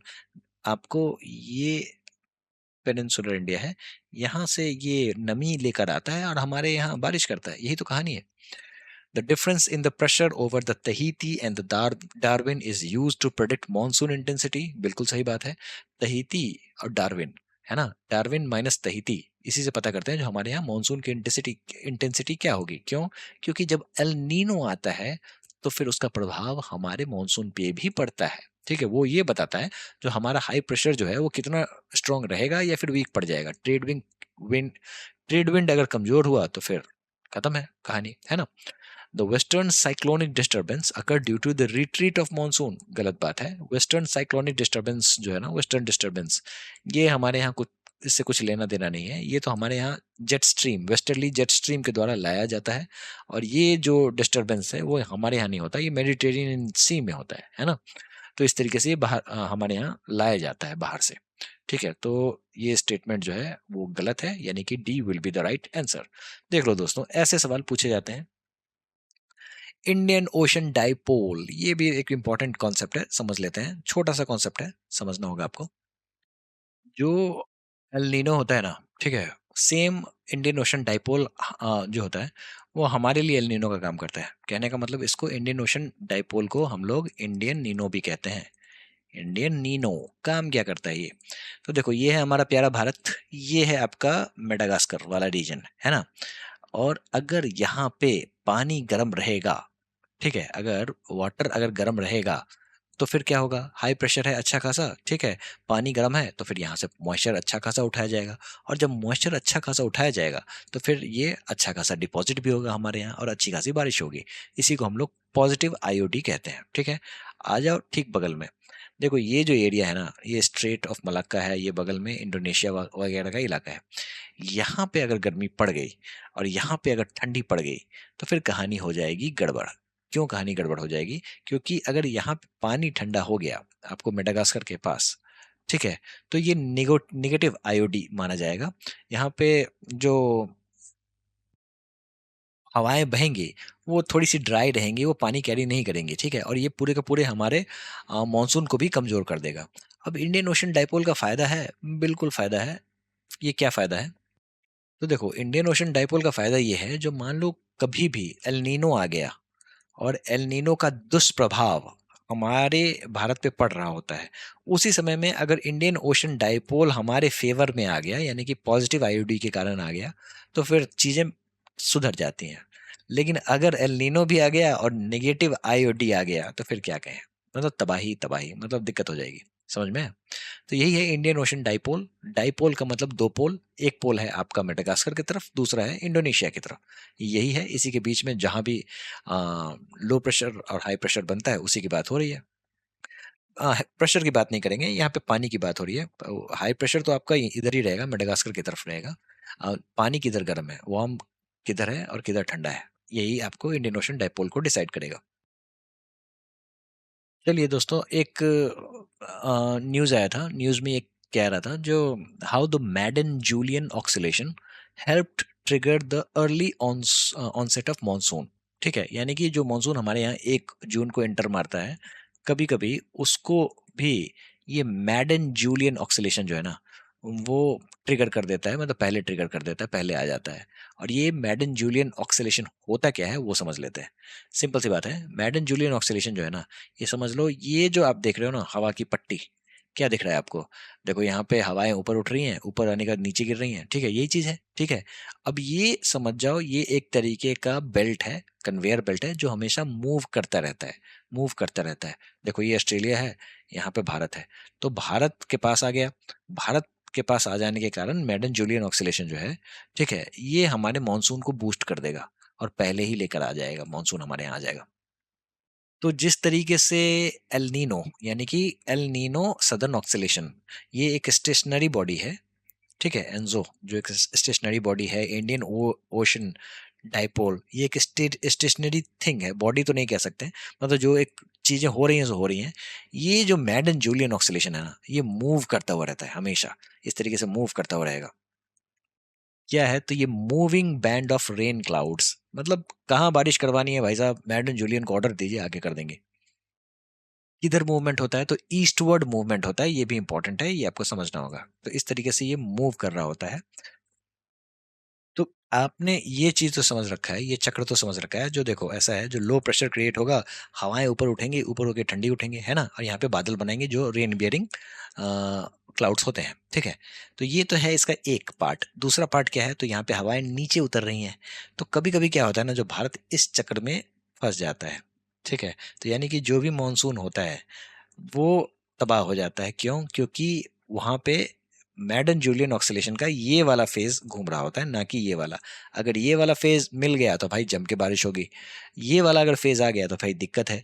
तो जहाँ पे जो भी मानसून चल रहा होता है उसमें ब्रेक लग जाता है। समझ में आया? ठीक है, जो मानसून ब्रेक हम लोगों ने समझा था वो चीज यहाँ पे हो जाती है।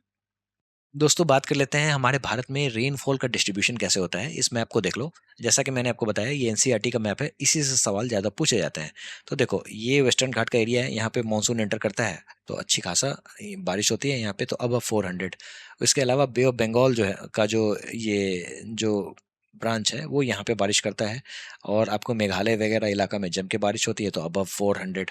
ठीक है, तो ये वाला पूरा का पूरा बेल्ट जो है यहाँ पे जम के बारिश होती है, अबव 400 यहाँ पे बारिश होती है। उससे कम कहाँ पे होती है, तो ठीक बगल में उसके कम होती है। ठीक है, तो 200 400 फिर आ जाओ 100 to 200, ये जो आपको नॉर्दर्न प्लेन्स वाला इलाका है, यहाँ पे 100 से 200 सेंटीमीटर तक की बारिश होती है। ठीक है, ये वाला एरिया उससे भी कम, ये तो रेन शेडो एरिया हो गया। ठीक है, तो यहाँ पे तो बहुत बुरा हाल है, यहाँ पे तो होगी नहीं। डेक्कन प्लेट्यू का ये रेन शेडो एरिया है। ये डेजर्ट है। डेजर्ट में क्या होता है, तो 0 to 20 इतनी ही बारिश होती है, सबसे लास्ट समझ जाओ यहाँ पे। तो एक तो 0 to 20 यहाँ पे थार डेजर्ट में होगी। इसके अलावा लद्दाख जो है ये भी कोल्ड डेजर्ट है। ठीक है, तो यहाँ भी आपको 0 to 20 बारिश देखने को मिलती है। बस इतना ही आपको समझना है, काम आपका हो गया। ठीक है, एक बार ये नोट्स में आपको मिल जाएगा, एक बार पढ़ लेना है इसको, क्योंकि कभी कभी पूछ देते हैं सवाल। ठीक है, कुछ भी पूछ देंगे, मतलब इधर से एक स्टेटमेंट उठा लेंगे जो यहाँ पे बारिश होती है, क्या ये क्या है, वो क्या नहीं है, ऐसे पूछ देंगे।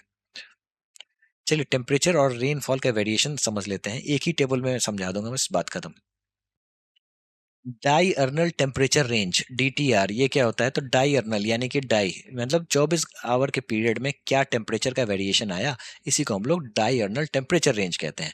अब इसको इफेक्ट कौन कौन सा करता है, तो देखो क्लाउड कवर, हमें ये पता है जो क्लाउड क्या करती है ना, वो आपको हीट को ट्रैप करती है, जैसा कि हम लोगों ने ऑलरेडी समझ रखा है इस चीज को, है ना। तो यही कारण है, जहाँ पे क्लाउडी वेदर रहेगा वहां पे हीट आपको महसूस होगी। ठीक है, तो क्लाउडी वेदर जो है वो डाइअर्नल टेम्परेचर रेंज जो है ना उसको घटा देती है, यही स्टेटमेंट पूछा जाएगा, बस इतना ही आपसे पूछा जाएगा। ठीक है, तो आपको यही टिक लगाना है। वाटर बॉडीज अगर नियर बाय है तो ठीक है, तो एक्सट्रीम्स जो होंगे ना वो मॉडरेट होंगे। यानी कि ये जो आपका समंदर है, ठीक है, वो क्या करता है, तो मॉडरेटिंग इफेक्ट लेके आता है। यही कारण है जी, यहाँ पे आपको टेम्परेचर जो है वो कम, आपको वेरिएशन जो है वो कम देखने को मिलेगा। ठीक है, तो all due to water bodies nearby. समझ में आया। अब बात कर लेते हैं एल्टीट्यूड। देखो, higher altitude often shows larger DTR, मतलब डायर्नल टेम्परेचर रेंज। सीधा सवाल पूछेंगे तो इसीलिए ये बात आपको पता होनी चाहिए। सीजन्स की बात कर लेते हैं, तो clear winter nights maximum variation. ठीक है, जब भी आपको ठंड पड़ेगी और क्लियर विंटर नाइट्स होगी तो अच्छा खासा variation daily daily diurnal temperature range में देखने को मिलेगा। तो यानी कि ये जो चारों स्टेटमेंट हैं ये आपको स्टेटमेंट वाले सवाल बनाने में यूज हो सकते हैं। एनुअल टेम्परेचर रेंज की बात कर लेते हैं, तो इसका मतलब ये हुआ जो भी हॉटेस्ट मंथ हुआ और कोल्डेस्ट मंथ हुआ ना, उसका एवरेज टेम्परेचर निकाल देंगे तो आ जाएगा एनुअल टेम्परेचर रेंज। ठीक है, अब इसको कौन कौन सी चीजें अफेक्ट करती हैं, तो कॉन्टिनेंटैलिटी यानी कि इंटीरियर्स, दिल्ली कानपुर, यहाँ पे आपको अच्छा खासा ATR देखने को मिलेगा। जैसा कि हम लोगों ने ऑलरेडी समझा था, जो लैटिट्यूड, जैसे जैसे आप लैटिट्यूड कवर करोगे, पोल्स की तरफ जाओगे, तो फिर आपको एनुअल टेम्परेचर रेंज जो है ना उसमें वेरिएशन देखने को मिलेगा। ठीक है, तो higher latitude is equal to higher variation. Maritime influence, coastal areas में कॉन्टिनेंटैलिटी इफेक्ट नहीं, ये moderating effect of the seas के कारण लो ATR देखने को मिलेगा। तो यानी कि अगर कोई एरिया यहाँ है और कोई एरिया यहाँ है तो कोई फर्क नहीं पड़ता, दोनों में आपको सी का रोल समझ में आएगा। तो दोनों के टेम्परेचर जो है वो एक ही होने के चांसेस ज्यादा है। ठीक है, आसपास होने के चांसेस ज्यादा है। एनुअल रेनफॉल की बात करें, तो एनुअल रेनफॉल को कौन कौन सी चीजें प्रभावित करती हैं। ठीक है, तो एक तो मॉनसून। मॉनसून अगर स्ट्रांग रहा तो अच्छी खासी बारिश होगी, एनुअल रेनफॉल ज्यादा होगा। अगर वीक रहा तो कम होगी। ओरोग्राफिक इफेक्ट्स, यानी कि ये जो माउंटेन है यहाँ पे बारिश होगी, यहाँ पे कम होगी, तो यहाँ पे आपको लेस रेनफॉल देखने को मिलेगा, यहाँ हाई रेनफॉल देखने को मिलेगा।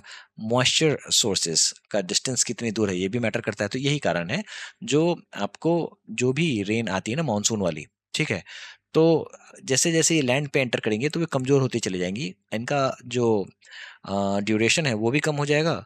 और दूसरी बात, ये पानी भी कम कैरी करके चलती हैं तो रेनफॉल भी कम करेंगे। और ग्लोबल फेनोमेनन जैसे एनजो, इंडियन ओशन डाइपोल, ये भी एनुअल रेनफॉल में वेरिएशन लेकर आता है। दोस्तों, सवाल कुछ कुछ सॉल्व कर लेते हैं, एक सवाल बस कर लो, उसके बाद हम लोग कोपेन क्लाइमेट क्लासिफिकेशन के बारे में बात कर लेंगे, वो लास्ट होगा। विच of the following groups of places in India has little difference in day and night temperature. Bharat में निम्नलिखित में से किन स्थानों पर दिन और रात के तापमान में कम अंतर होता है। दोस्तों, ऑप्शंस देखो, आपको चीजें समझ में आ जाएंगी।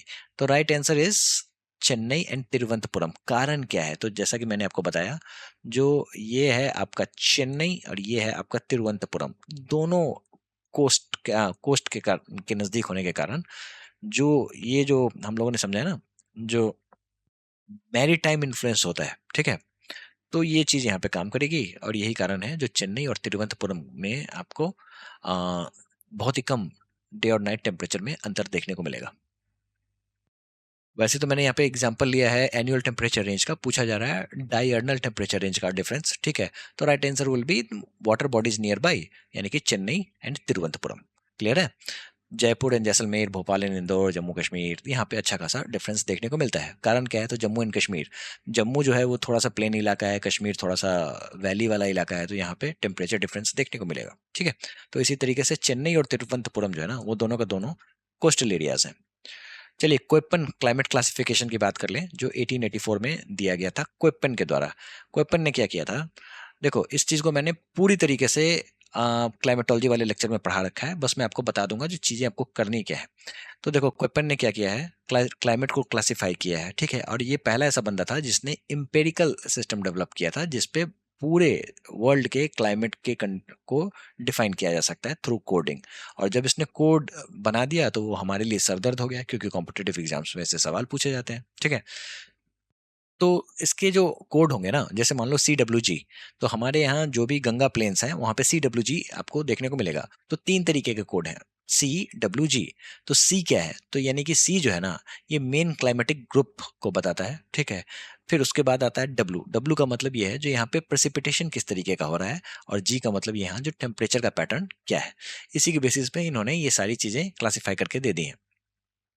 इसको मैंने ऑलरेडी बता रखा है, तो बताने की जरूरत नहीं है, आप इसको एक बार आराम से पॉज करके पढ़ लेना। और अगर समझना है अच्छे से तो क्लाइमेटोलॉजी वाली वीडियो को देखो, चीजें समझ में आ जाएंगी, ठीक है। आपको याद ये रख लेना है, ये हमारे भारत का क्लाइमेट है। पूछ देते हैं कभी कभी। आपको करना क्या है ना, जो आपको एक तो CWG याद रख लेना है, AM याद रख लेना। AM का मतलब होता है ट्रॉपिकल मानसून, ठीक है। इससे सवाल सबसे ज्यादा पूछे जाते हैं AM से, ट्रॉपिकल मानसून, ठीक है। और CWG क्योंकि नॉर्दर्न प्लेन है, AW, BSHW यहाँ पे दो दिखेगा आपको। फिर डेजर्ट से अच्छा खासा सवाल पूछते हैं तो BWHW होता है। ये सारी चीजें आपको यहाँ पे दी गई हैं, ठीक है। तो इसको एक या दो बार पढ़ लेना। बस इतना समझ लो, जो बी आपको जहां दिख गया, तो बी का मतलब होता है ड्राई क्लाइमेट। तो ये भारत के मैप में जो भी चीजें हैं ना, वो इंपॉर्टेंट है, इसको आप एक दो बार पढ़ लोगे तो आपका काम हो जाएगा। DFC से सवाल पूछते हैं, ठीक है, तो DFC आपको पता होना चाहिए। DFC का मतलब क्या होता है? तो DFC का मतलब होता है सब आर्कटिक क्लाइमेट, ठीक है। ET का मतलब क्या हुआ? तो ET का मतलब हुआ टुंड्रा क्लाइमेट। तो यहाँ पे आपको क्या देखने को मिलेगा? तो यहाँ पे देखने को मिलेगा ट्रॉपिकल ड्राई सवाना, एक तरीके का ग्रासलैंड, है ना।